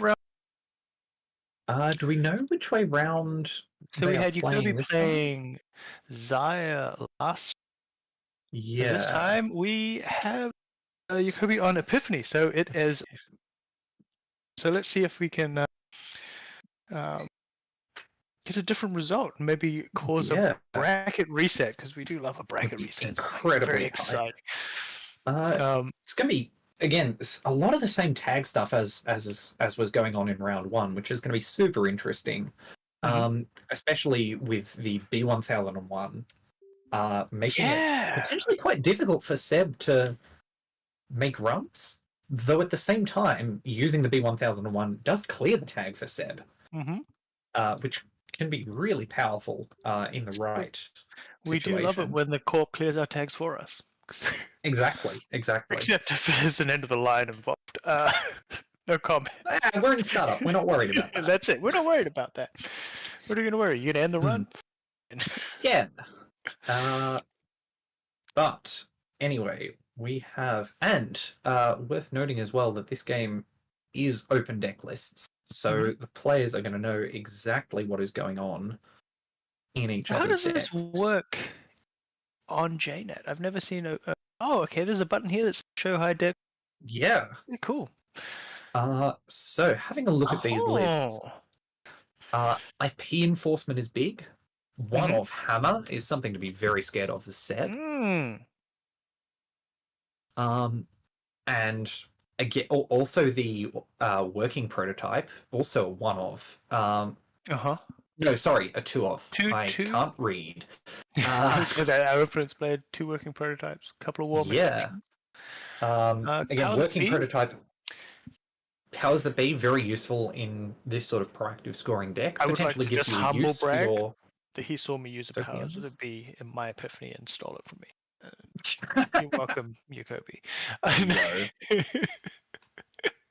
Great card though. I mean, it's such a powerful card, Love it when you especially get when you're to fast advancing like buy that. someone else. You're very powerful card. 3 to trash as well is no joke. Mm-hmm. And again, the working prototype, getting around Seb's ID text, can be a big deal. You don't want to lose the card from hand to trash a connection resource against Seb if you can avoid it.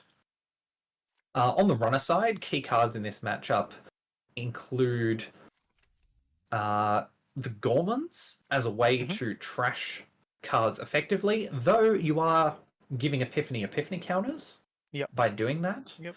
The Privileged Accesses, as always, excellent card as a way to get back whatever you need for the situation.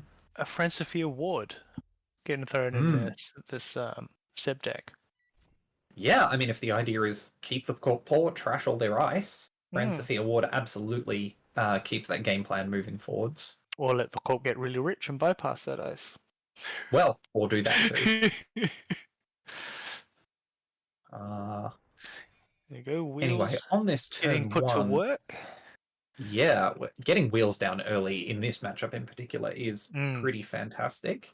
And in fact, we see all 3 servers run, though only a B1001 trashed, as the runner doesn't quite have enough money to deal with the high trash costs put on the table by the Corp on turn 1. Did see that solo powers at B2. So useful to know that it's there and a one-off. So if you do choose to trash it, it'll be coming back anytime too soon. Absolutely. And 3 more installs, going to 0 cards in HQ. What more do you need? Classic asset spam nonsense. I say that meaning well. We know one of these 3 cards is a spin doctor. Yeah, I've spammed some assets in my time. Have been known. It's the good kind of nonsense. Public access plaza trashed out of server 6 before threat, which is when you want to be doing it. Hollow Man also trashed, so I believe we know at this point that server 4 is a spin doctor.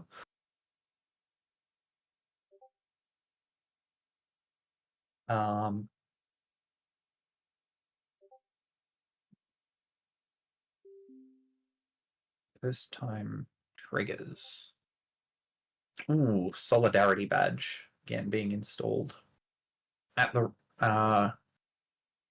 at a time that is unfortunate for the runner. Sorry, stream. We have noticed that the stream is down. Working on getting that back up. All right. Technical difficulties right on the finals. Yeah.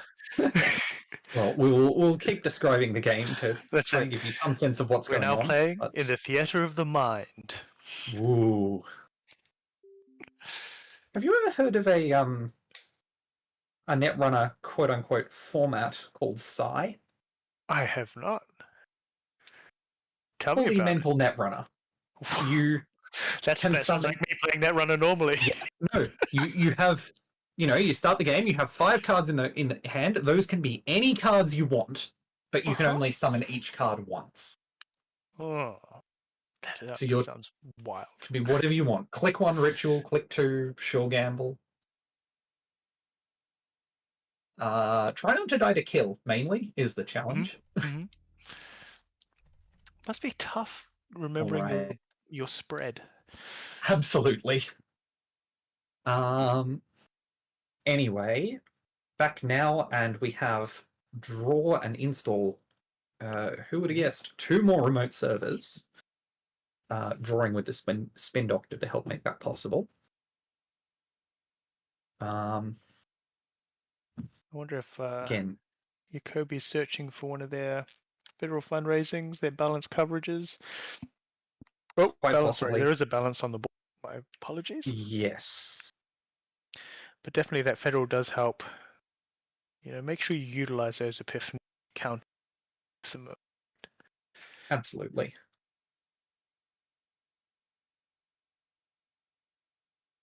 Checking server 8 to start things off. It's another Hollow Man, but not enough money to trash. Rough. If only we pop that fermenter first. Yeah. Still, Hard the to know for opportunity is sure. there. You now know it's there, and you got the extra click back from Hannah, so that's always nice. Exactly.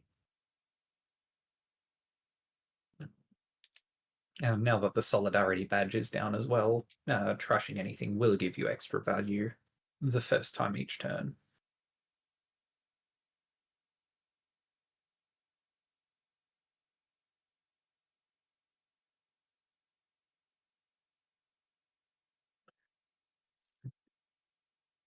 Okay, there you go. There's the pop. And then to trash gives us the money to deal with the rest of the board. Ooh! Oh, no. Botulous transfer of wealth. But the hammer... Did someone say hammer was a rough one to bump into? That's strong, but with the Botulous counter, you can prevent one of these subs of your choice. And the Corp's also going down to 0 credits to make this happen. We're going to choose to save the resource and hardware. So it looks like that Botulous may go. Yep. But it was only going to be breaking one subroutine a turn anyway. So it's hardly the end of the world. Powers that be res to deny the 2 credits steal from the transfer of wealth. Lovely. And IP enforcement. Access from hand. Enter the turn with 2 tags. Would it be nice if they had an agenda? No. Absolutely would have.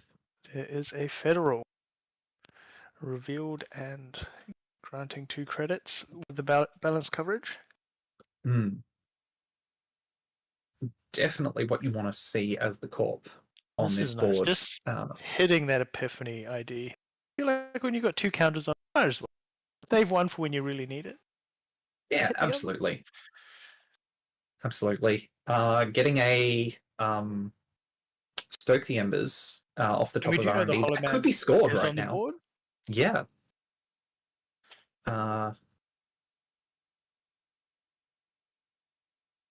Which would be good to get some points on the board.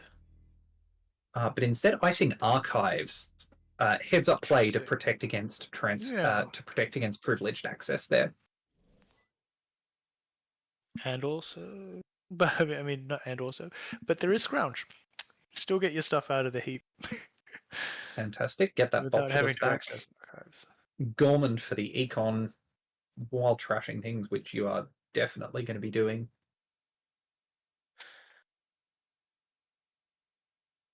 I've been quite enjoying Scrounge. I've been playing with an infinite Mayfly build. Ooh. Grab Mayflies out of the heap. Put a Mayfly at the bottom of your stack. That gets you like, 8 at the bottom. So 8 Mayflies with nothing else, with just Scrounge and Mayfly? Yeah. That's a lot. And I just have to use a card to shuffle my deck or to pick the cards out of the deck. So yeah.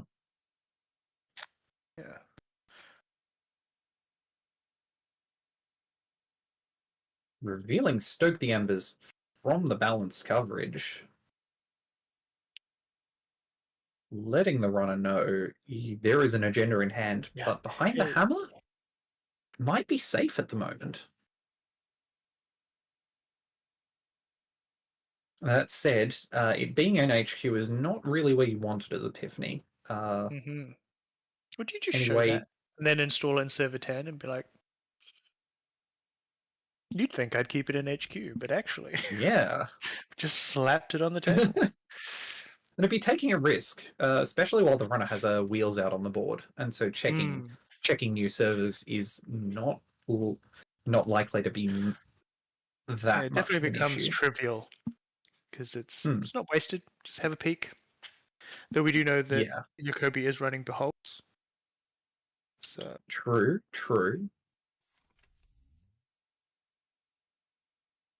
Oh, and Amanuensis coming down, giving giving Seb that clickless draw Mm-hmm. and the ability to continue with the game plan, And that even on while top of spending your real clicks. and the keeping solidarity the badge Corp's as money well, getting down. to remove those tags at the start of your Absolutely a strong interaction.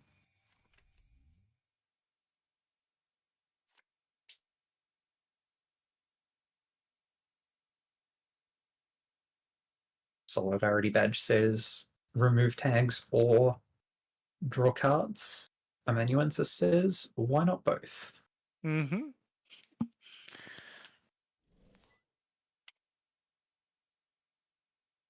When tagged makes the predictive planogram into a very strong card for That is also a why Jacobi. not both. Yeah. Certainly. And again, 2 new remotes hitting the table.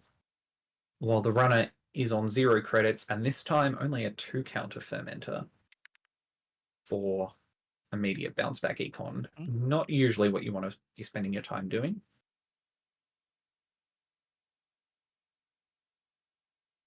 But being diligent about checking servers, humanoid resources is something you'd consider clicking for a credit and going back and trashing. As we see happen quite a lot here. of value in the asset spam. Absolutely. Even though humanoid is a bit more awkward than Rashida was, the raw numbers in terms of credits and cards are still the same. 3 credits and 3 cards is no joke. I did hear someone say the interesting thing. So the humanoid goes 3 click, game 4, draw 3, install 2, play 1. 4, 3, 2, 1. Advance 0. Oof! Ooh. Still riding that Stoke the Embers high is the TheYoungJacobi. And that is not very many credits for a score. Still has a click left. Again, we can now confirm, I believe, that advancement counter on the ice means absolutely nothing. That's it. No more playing around. We've got open deck list. The jig is up. Yep. And a federal fundraising coming back into server 14. Again, you want to have that on the board. Icing up the Hollow Man. Again, Seb has not shown any ways of getting through ice so far. But with many ways in the deck of getting through single pieces of ice. So very possible that find ice one of those will not Araceris hold. crews. Absolutely. It's in a good place. An Araceris crew, a Botulus, an Audrey, a Mayfly. There's lots of ways in here.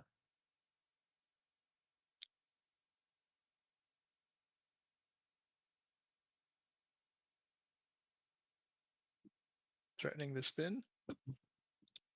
A good thing to be threatening. Potentially just leave it and get an Epiphany counter, I guess. Could be. There's some tasty treats in archive.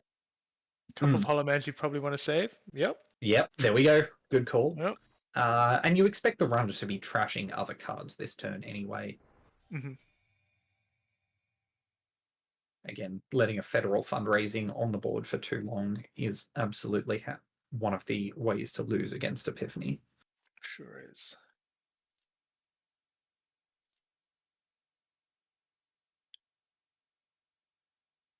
Discarding a transfer of wealth, very hard to run through that hammer multiple times. Especially given MeltyCoconut's deck list does not look like it includes a killer. So you are always letting 2 of those hammer subroutines fire. Yeah, that is a good point. Which is really a rough spot to be in.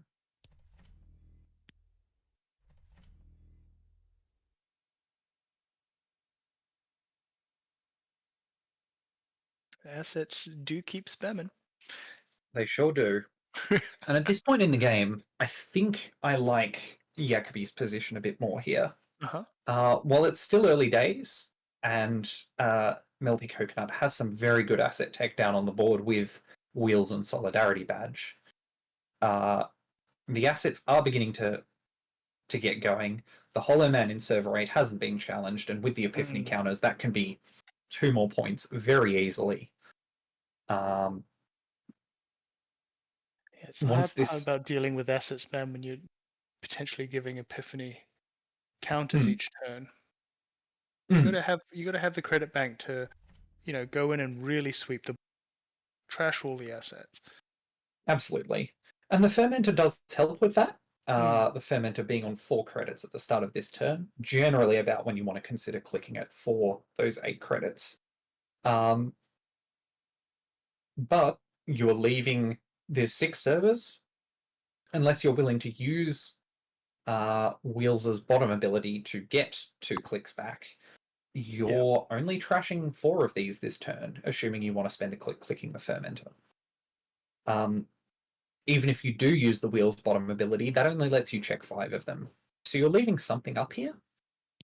Keeping in mind as well, you probably need to install a card to get into server 8. Yeah. So there's going to be at least a few cards left on the board after this turn.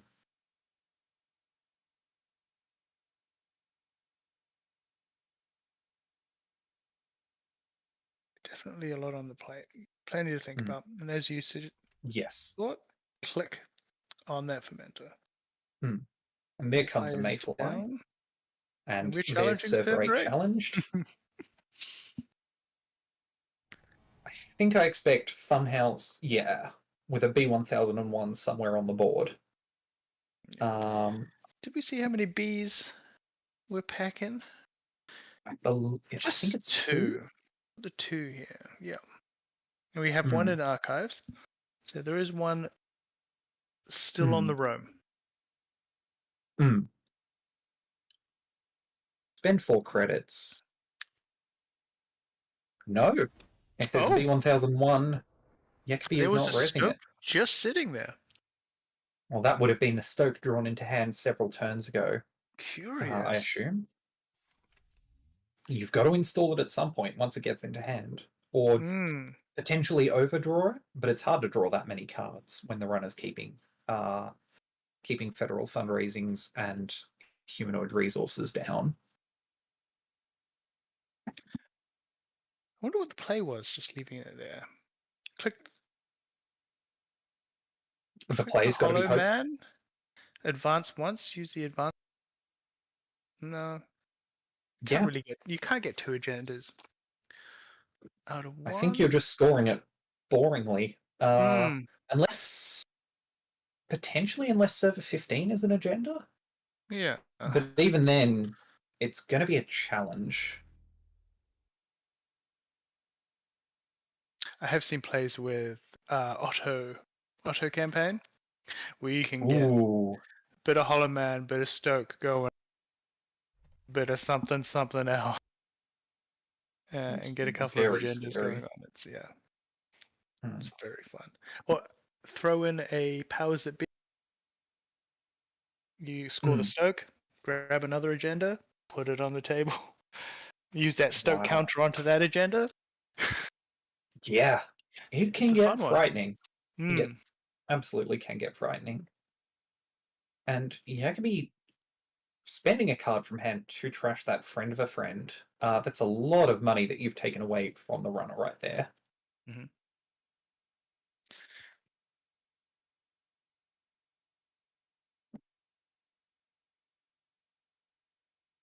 Installing on HQ as well. I wonder if Jacobi's identified the deck missing Sentry Breaker. I'm going ahead and most certainly did another Hollow Man. Well, it doesn't look like there are any other upgrades in this list. Well spotted. So we in fact know that is a Hollow Man on HQ ready to jump somewhere at a moment's notice.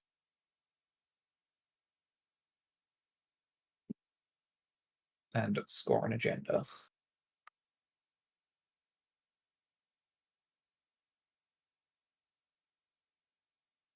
Just like to note, I'm co-commenting with my cat who's decided to sit on my shoulders for this part of the game. Fantastic.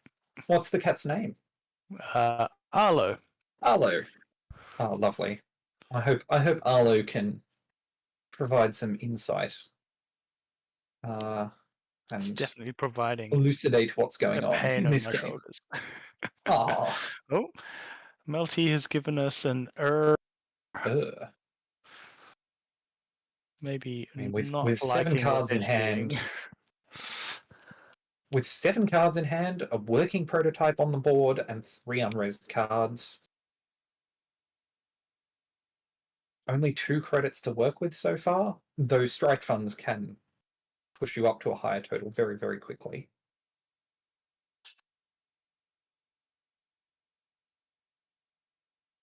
All right, looks like connection issues, but thankfully all sorted.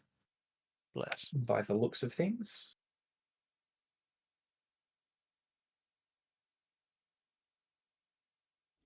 Good to hear we can continue getting underway. Yes. Right. It sure is the same cat from. That is correct. Right. Right. Once again, Seb doesn't mind taking the tag here. And is that no install with Seb, unfortunately. Don't hate to see it. All these cards in hand and no resources to install. Rough. Or potentially just not wanting to spend the 1 credit left in hand on installing something.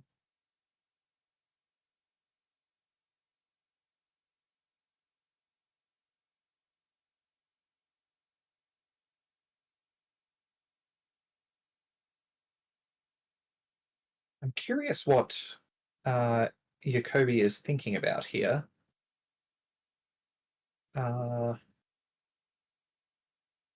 No, but a humanoid resources in server 8.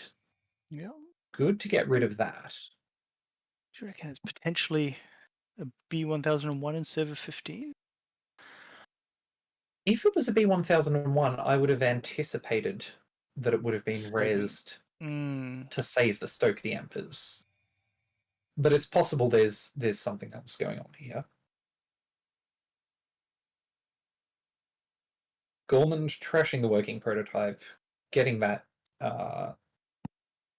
that 5 counter ability off the board. Yeah, Hollow Man was hiding on HQ. Yep. Hollow Man possibly jumping into server 8. Okay, balance coverage revealing the behold. You got to keep the runner scared. Hey, guess what? I've got a behold in my hand. Yeah. Where's it gonna go? What are you gonna do? Interesting. Moving it to server 8. Makes sense. If you aim to score an agenda this turn, moving it anywhere else would require you to overinstall a card.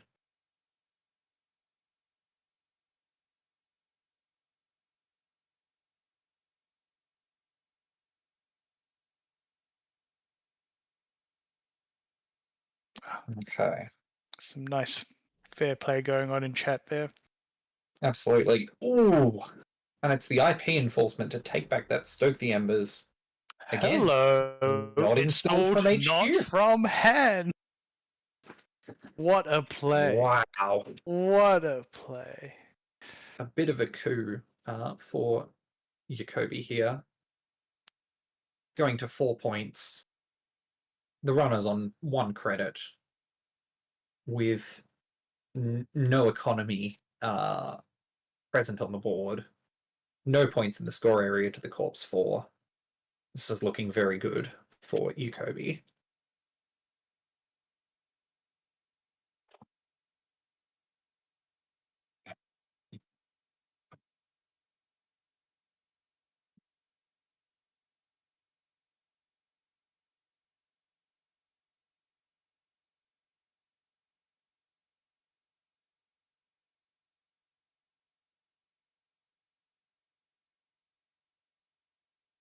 All right.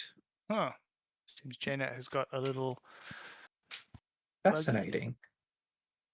Seems to be allowing him to advance twice. That does appear to be a bug. I'm not sure why it would be doing that. Fascinating. Looks like Jacobi's all over it. He's just going to close the... Applying the trigger, keep the one advanced encounter that you are allowed to have. And then scoring the Stoke.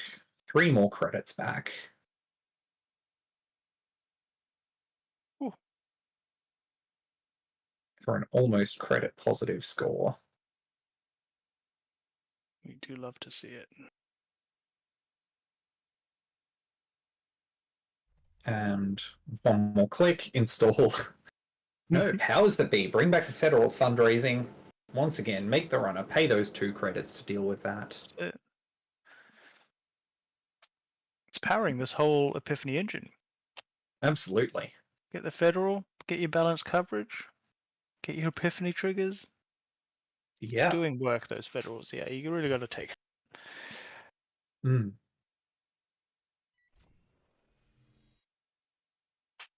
There we go. Double advanced piece of ice here.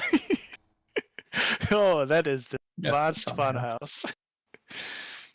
It cost the Corp 5 credits. Valentina coming down to clear tags, Definitely make credits, useful. draw cards. Very good in this matchup. For sure. Ooh, Manuel coming down as well to see 2 cards off of R&D. Very, very nice card to have in your set decks. For sure. Trashing yet another federal fundraising.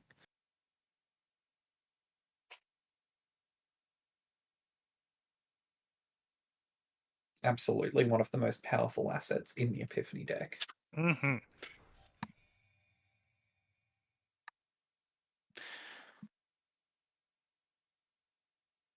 was that one from that just got rotated? The Daily Business Show? Daily Business Show, yeah. It's like that. A lot less toxic for the game, given it doesn't have the ability to take agendas out of play by putting them on the bottom of R&D. On the bottom of the deck, yeah. The good point.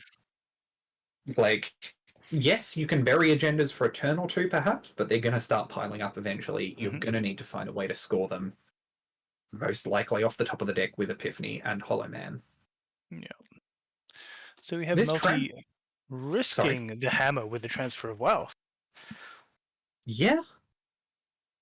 And losing the wheels and the Mayfly is a high price to pay here, but taking the Corp down to a single credit is quite valuable, especially if you... And snagging a cheeky agenda on...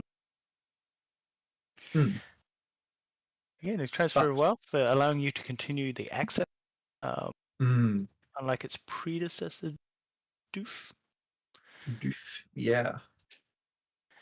Also, Account Siphon, I believe, did not let you get an access.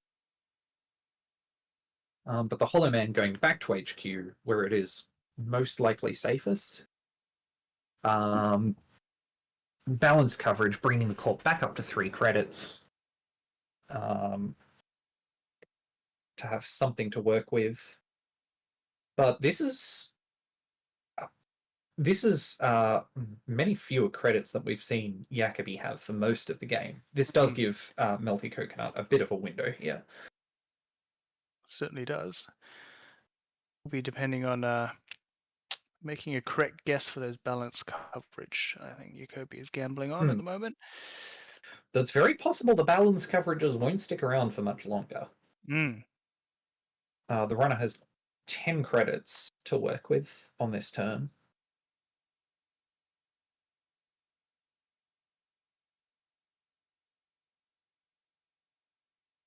And we see Valentina trashed as well, as a one-of that's very strong into the sort of things that Epiphany and Seb are both doing. 2 Araceris crews coming down. That is how you can challenge the hammer. With the Corp only being on 2 credits right now, it's asking a lot of them to spend 2 of those. Treasure.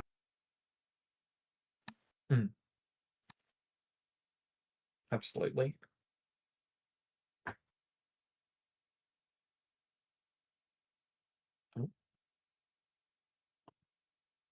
Seems to be an issue with Asking for a take back. Yep. Granted. Again, no new information. Yep. Before HQ revealed. access was revealed. Yep. The hammer lives. Oh. And never mind. And going back into HQ to trash the hammer again. Just kidding. Trash the Hollow Man, most likely. C2 from HQ. Mm-hmm. Auto research in case you need to put behold. But luckily, it does not fire. Yeah. In this board state, when the runner has 5 tags already. What's a couple more? Yeah. Just pile them on. Yeah. I mean, there's a bit of a saying in Netrunner that anything more than 2 is infinity. Mm-hmm. Yeah, I could see Which that. seems right to me.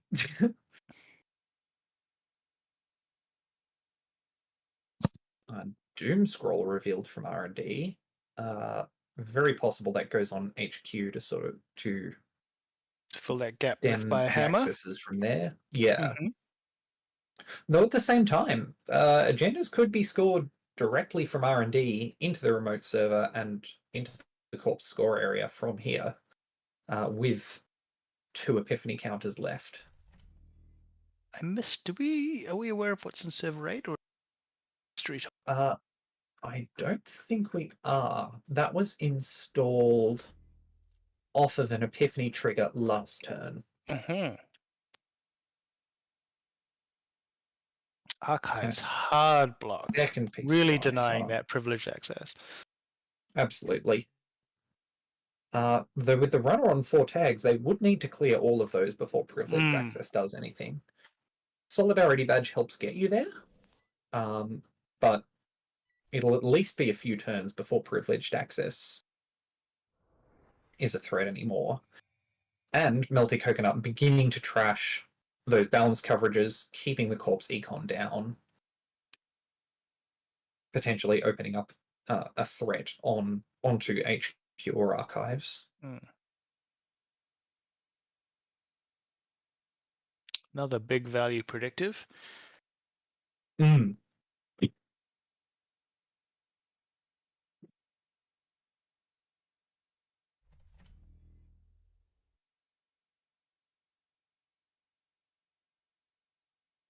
And more new remotes installed. Largo tracing Largo. Largoception. What you love to see. Yeah. I already got one of those. That one. And just 2 more tags with a small oppo. Makes sense. Keep all of Seb's untagged text further away while not putting yourself into an economic hole. Is it? As the corporation. Another Gorman coming down, likely being used to trash this balance coverage. Save yourself 3 credits. Once again, MeltyCoconut really ripping through their stack. But, absolutely. Again, Largo doing a bit of a disservice when they're facing assets. There's something going down every turn. Yeah.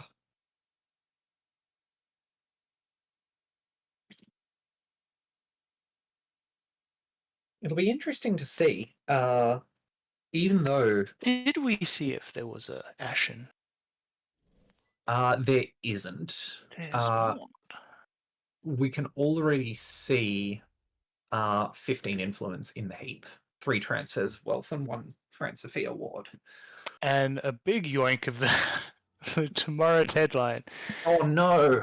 Knowing those IP enforcements are in the deck, it's a bit rough when you're sitting on 5 tags there. Absolutely. And with 2 IP enforcements, that is the second IP enforcement into the heap, into archives, they could get shuffled back as further fast advance pressure, as Jacobi needs only 1 more agenda to score the game. Mm-hmm. IP enforcement will do that. A Hollow Man will do that, and it looks like a Hollow Man in archives right now, protecting archives. Yep. A couple of bits of ice there now, so I guess it is the most protected server. How has it been putting in work? Though with the Corp only on 5 credits, it's possible they're not going to be able to res both of those ice. Even if, especially if those ice are going to be more taxing to get through. The Araceris crew as well is likely to be able to deal with at least one of those.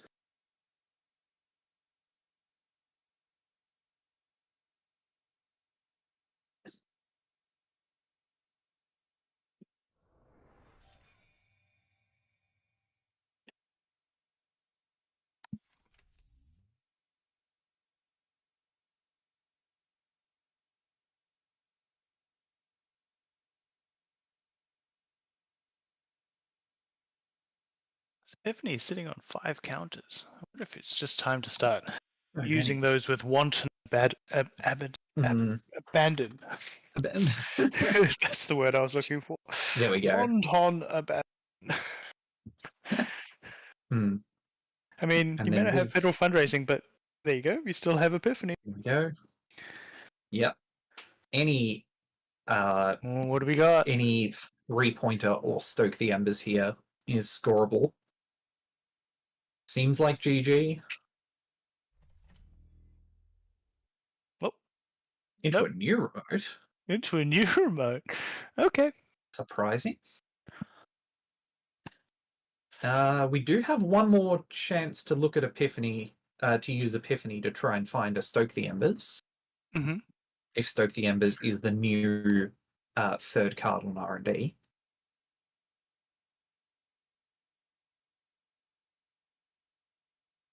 MeltyCoconut here, not appreciating the ice suite that Jacobi has brought to the table.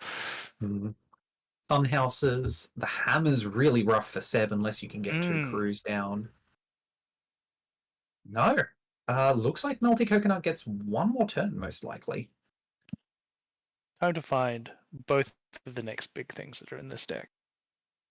I mean, there's only 8 cards left in R&D. That would do it, and the Funhouse is porous. What do you reckon? Has Kobe gone and slapped one down in one of these remote servers just to be a bit ballsy?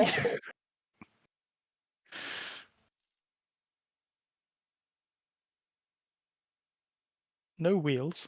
So if you want to check them all, it's going to take clicks. Yeah. It's like playing that game with the 3 cups and the ball. Absolutely. First cup, Spin Doctor, draw Jacobi potentially closer towards the win.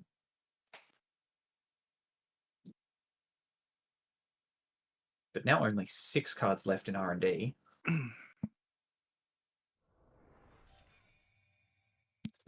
It's unlikely to be a concern. Drawing ever closer to the Corp being drawn out. Have you ever seen that happen? Absolutely. Have you been in a game where that's happened? Run out of cards? I have been in one game where it has happened. It was a game of Holy Smokes Netrunner. Where I was playing as Laramie Fisk, a super-powered Laramie Fisk with 6 Fisk investment seminars, forcing the Corp to draw 3 cards. It was absurd. Amazing. Did you build specifically with that in mind? I wouldn't say specifically with that in mind, but it was a side. Definitely part of the point. Amazing. Turns out when you force the Corp to draw their deck, a lot of agendas usually end up in archives. Oh, yeah, there was one just there on the table in server 21. Wow. is All the right, we've got a game. bracket reset. Come on. Incredibly hype. We get to see the Phew. rematch of The winners Jacobi's game. Zahya Mm-hmm. into MeltyCoconut's MeltyCoconut's Nebula, I believe. This is hype. Love that. Incredibly so.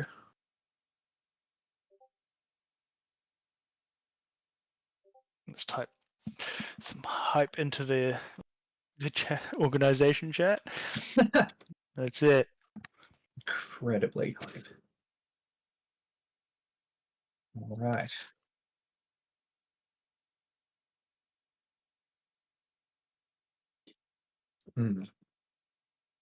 Yeah, Jacobi identifying that the hammer was incredibly valuable against a Sev with no killer in the deck.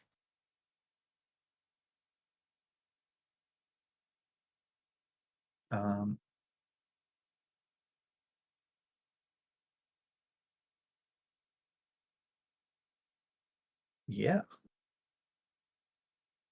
All right, we're All just right. chatting with the competitors. Where MeltyCoconut has just realized they still have another life. Double elimination means you get to be eliminated twice. So we are swapping the bracket around. MeltyCoconut seems very happy they still have another life. Giving me a sick in the chat. So we are going to get another game, and it's going to be hype. Very hype. This one will be for rematch. Holy, Craw has done us a cool little bracket. What is going on here? It's a very nice graphic. Nice. Heck yeah. As we can see in the top right corner, the young Jacobi needing 2 wins, while MeltyCoconut only needs 1. Jacobi has one of those 2 wins already. We will see who will take it home very shortly. That's it. Take it home, working from home, just killing it on the JNet.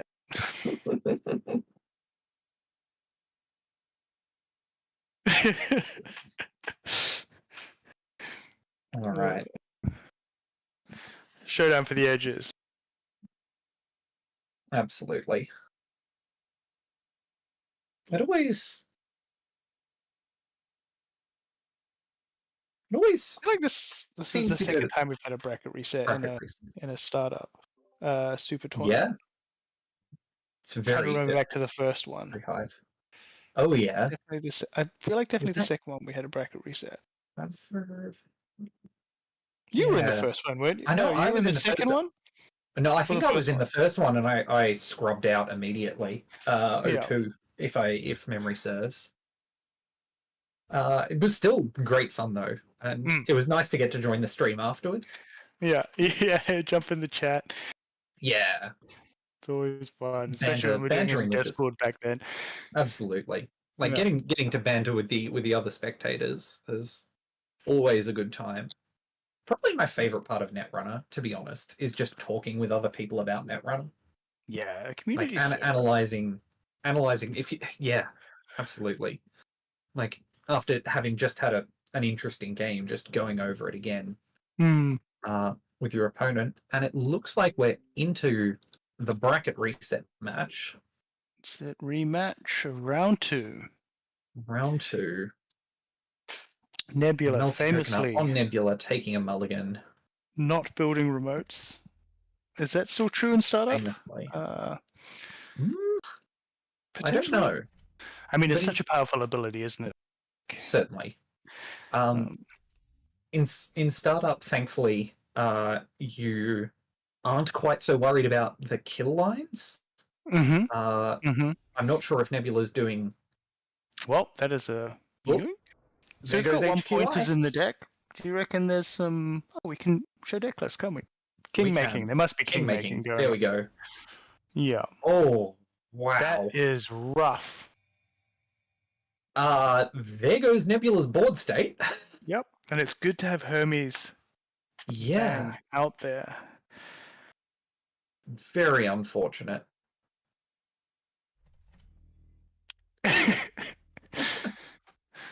All right. Sounds like they must have had a tough first match. Absolutely. Jacobi. Nebula beginning to rebuild. Mm-hmm. Quite possibly the same two cards. Hermes do be like that sometimes. Hermes is a very, very strong card. Mm-hmm. I do love it. Big fan.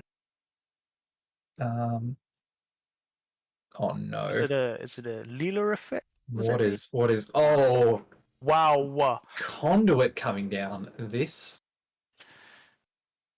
anything could happen here. Mm-hmm. Gotta be careful once they get lock. Hmm. And Kobe Okay. really showing no mercy in this bracket. Yeah.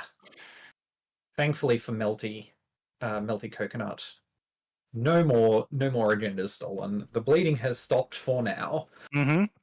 Yep. And with both R&D and HQ iced, and a source of money on the board with the regolith.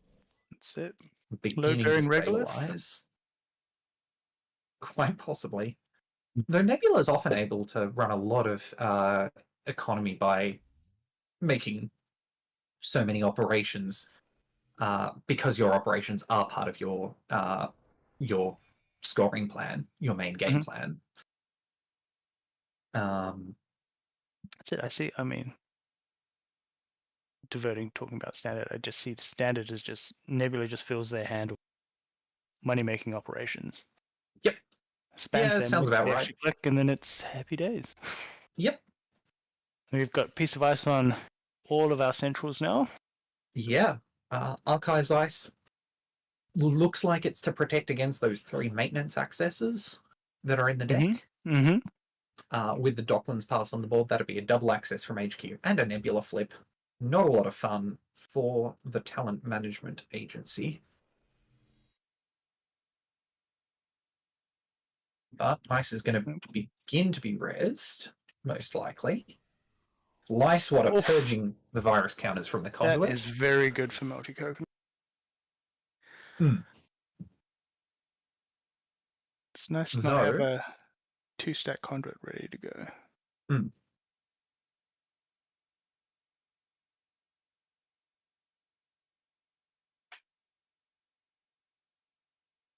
This is looking challenging for Nebula. We haven't played an operation in a few turns, even though at this point the runner's possibly not going to be able to make it into a server for a while. Tree line on ice protecting R&D. What does that look like? This is a surprising amount of asset spam, which is pretty cool. Oh, B1001. B1001. Very good. Oracle Think Tank stolen. Okay. Not the end of the world for Nebula.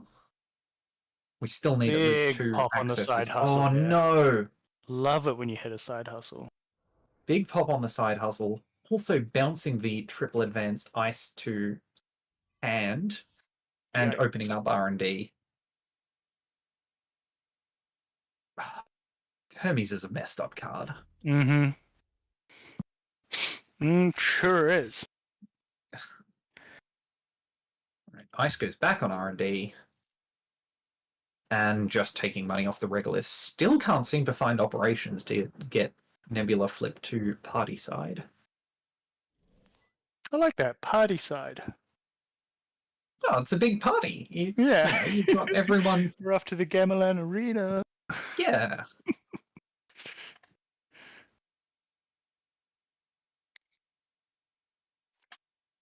Watching some of the best idols from Kota Kalimantan doing their thing in a manner that is not exploitative at all.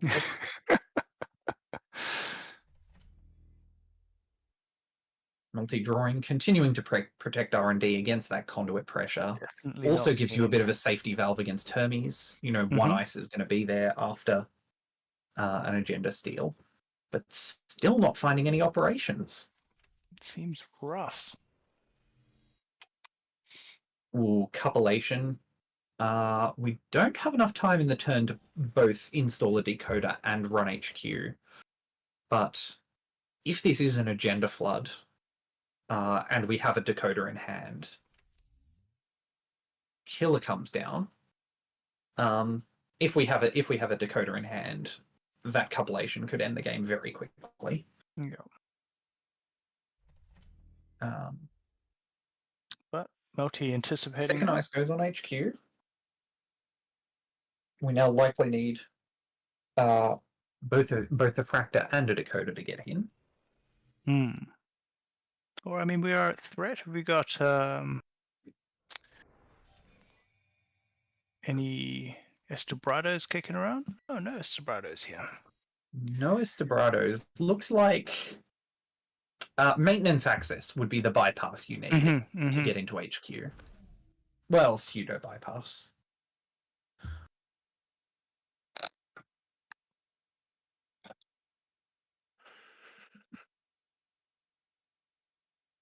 And Treeline ending the run on HQ. Jacobi needs to find a fractor to get in. Interestingly, no next big thing, on the Corp deck. So it makes some sense. To find a couple of agendas at least. It makes some sense in king making lists. Next big thing lowers your agenda density, which is valuable, but does keep you from getting those one pointers that you want. Yeah. And if the scoring plan is a king making with a 1-pointer into either 2 3-2s or a second king making and a 1-pointer, nano management going from Nebula to flip to party side, scoring a superconducting hub. Very nice. Pretty good to get the cards at this point. Potentially digs us towards another operation.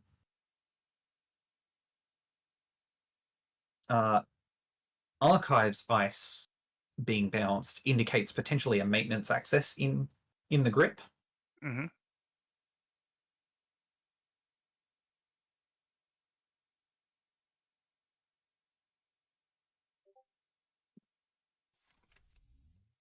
And there is the Kurapira.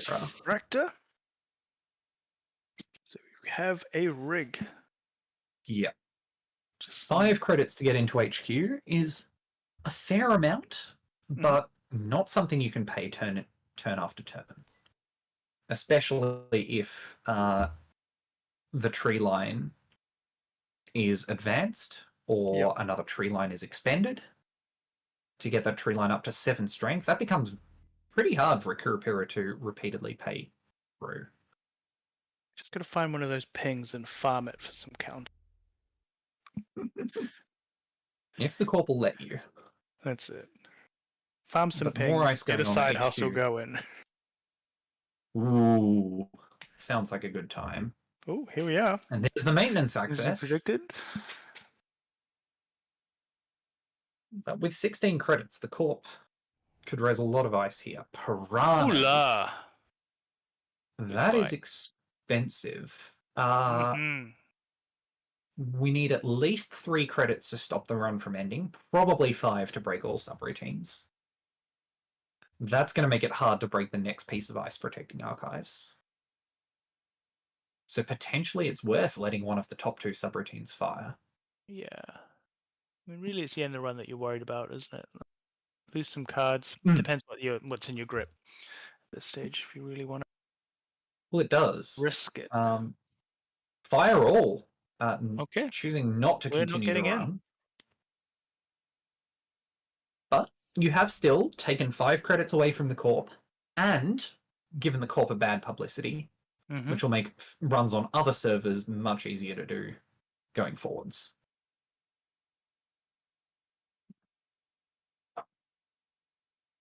Definitely worth an early bad publicity.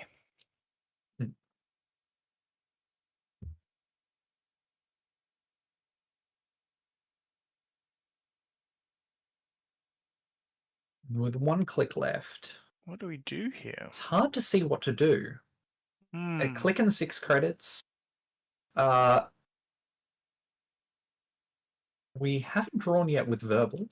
Yeah, I was gonna say, is it worth doing a draw? Hope Could you be hit worth a doing. sure gamble or Hmm.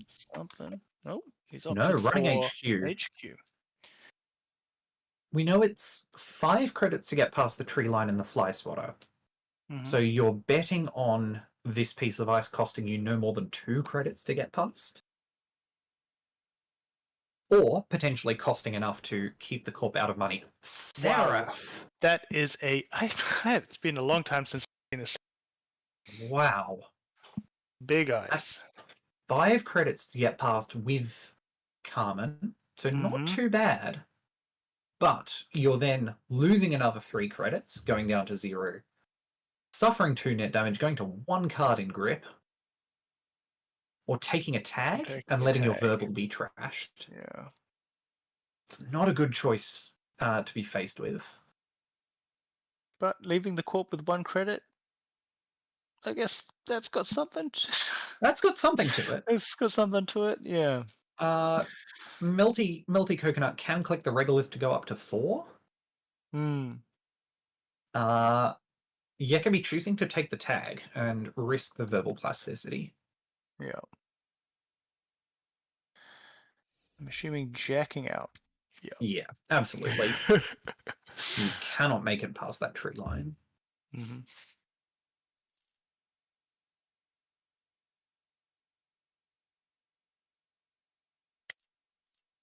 Nebula flipped. Are we going to see Nebula a stays fast flipped. advance? Oh, just Not getting this turns. turn. Nope. Okay. And But Jacobi next doing turn, the there is a petty cash in the bin. Uh-huh. So that would give Nebula, as we see, a full There it click is. turn. That'll It advance a is. superconducting hopper and embedded reporting from hand. There was plenty to choose from in hand. There we go. Yes. Embedded reporting. 1 piece of ice is going to get bounced with Hermes. Must be R&D, and we are digging. Yeah. With the conduit with a counter already on it. Mm-hmm.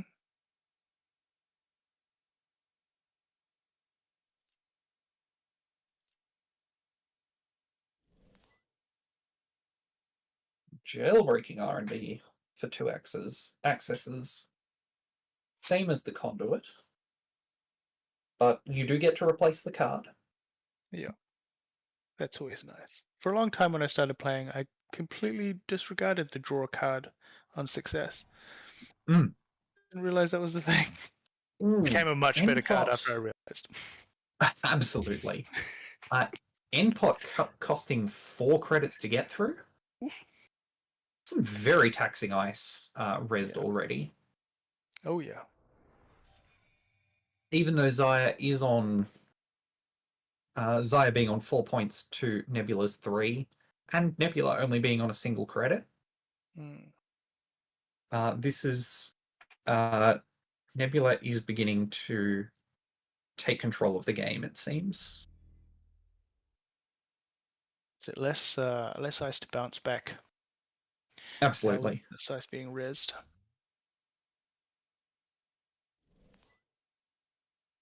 Ooh, trick shot will get you still legal into R&D. Still legal. And will help you deal with whatever's in serve rate. Absolutely.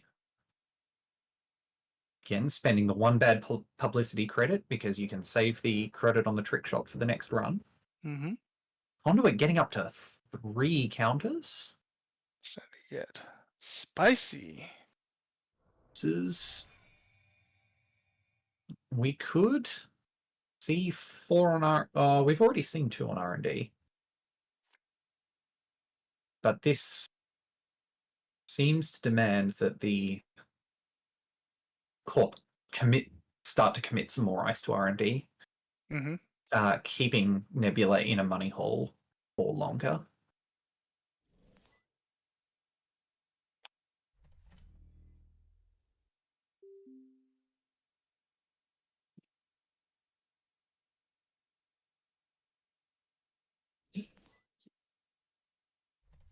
All right. Well, there's money. And again, ice protecting Ice. R&D. Jacobi's going to have Got to to make find it more expensive a for the solution runner. to his economy problems. Mm. Side hustle is ticking up. Side hustles are ticking up. Is ticking up. This could be just bounce off server 8. No? Mm-hmm. Trash the B1001. Leaving yourself, it's going to be hard to make too many more runs, given the outermost. The outermost of R&D might be a... We got Funhouse? We pack in Funhouse? No. With the B1000... Oh. Because I wonder why Surprising. the trash of the B. Maybe it's a ping. Just to make sure it doesn't get bounced. Seraph? Mm-hmm. Peer review. Pings in hand. 3 points from hand. Yikes. King making and the R. So threatening the king making score.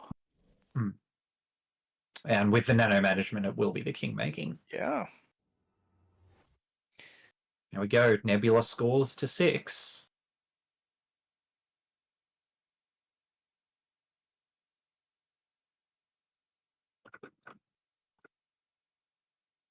This is getting exciting. Yeah. Shoo!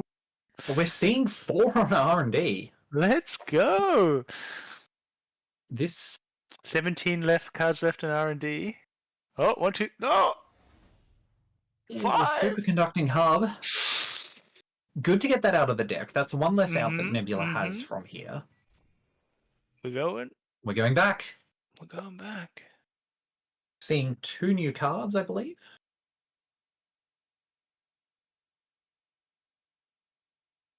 And 2 points is enough to win. There's going to be... There it is. Hey! With the bracket reset. Yeah. Coming back from the lower bracket. It's Jacobi taking it. The Super Tournament. Wow. That was tight. Incredible play. That was tight. Absolutely was. A very well played game on both sides. This second game. Keeping the Hermes around. Yeah, absolutely. Keeping the Hermes around to bounce the R&D ice. Not running R&D recklessly and giving the Corp the opportunity to res is a massive deal there. Huge. Absolutely huge. Amazing. Well played. Wow. Yeah. Very well Hope played. everyone enjoyed the stream this evening. That's heckin' crazy. Yeah. Yeah. Taking one for Melbourne. Let's go. Hey. Jacobi. Yeah. Not biased at all on the commentary. Get it.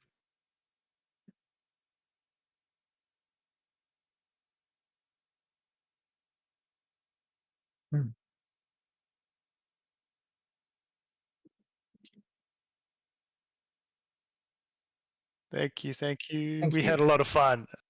I had a lot of fun. I'm assuming you did too, Tom. No, it's been very good fun. Getting to chat some Netrunner, watch some very interesting games. Heck yeah, and thank you to I'm the Gull. You have run this really well in the background. Definitely, I mean it's a lot more work trying to do all of the things at once. So it's been really smooth. Background, they're just helping out. So thank you so much, and also looking after the startup league. You've been killing it, dude. Heck yeah. Thanks so much to I Am the Gull.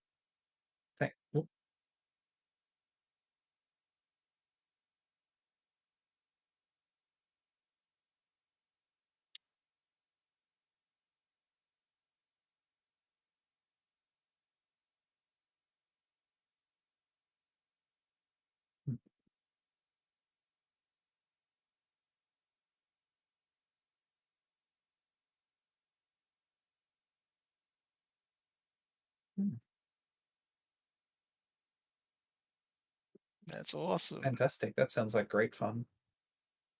All right. Well, Yeah. this is the stream team signing off. Yeah. Thanks for signing hanging out off. with us, homies. Thanks. Appreciate Thanks it. everyone for watching. Thanks to the players and everyone who's played in any of the startup tournaments. Really. It's a good vibe. We've got a new season yeah. starting off on Sunday. Mm. New players, get in there, meet some of the AUNZ community. It's a heckin' fun group of people. I'm jumping back Such a in. good time. I've got some decks to test before Sydney. Let's go. Fantastic. All right. Hey, am I on YouTube? Can I say like and subscribe? Yeah. Like, comment, and subscribe. Yo.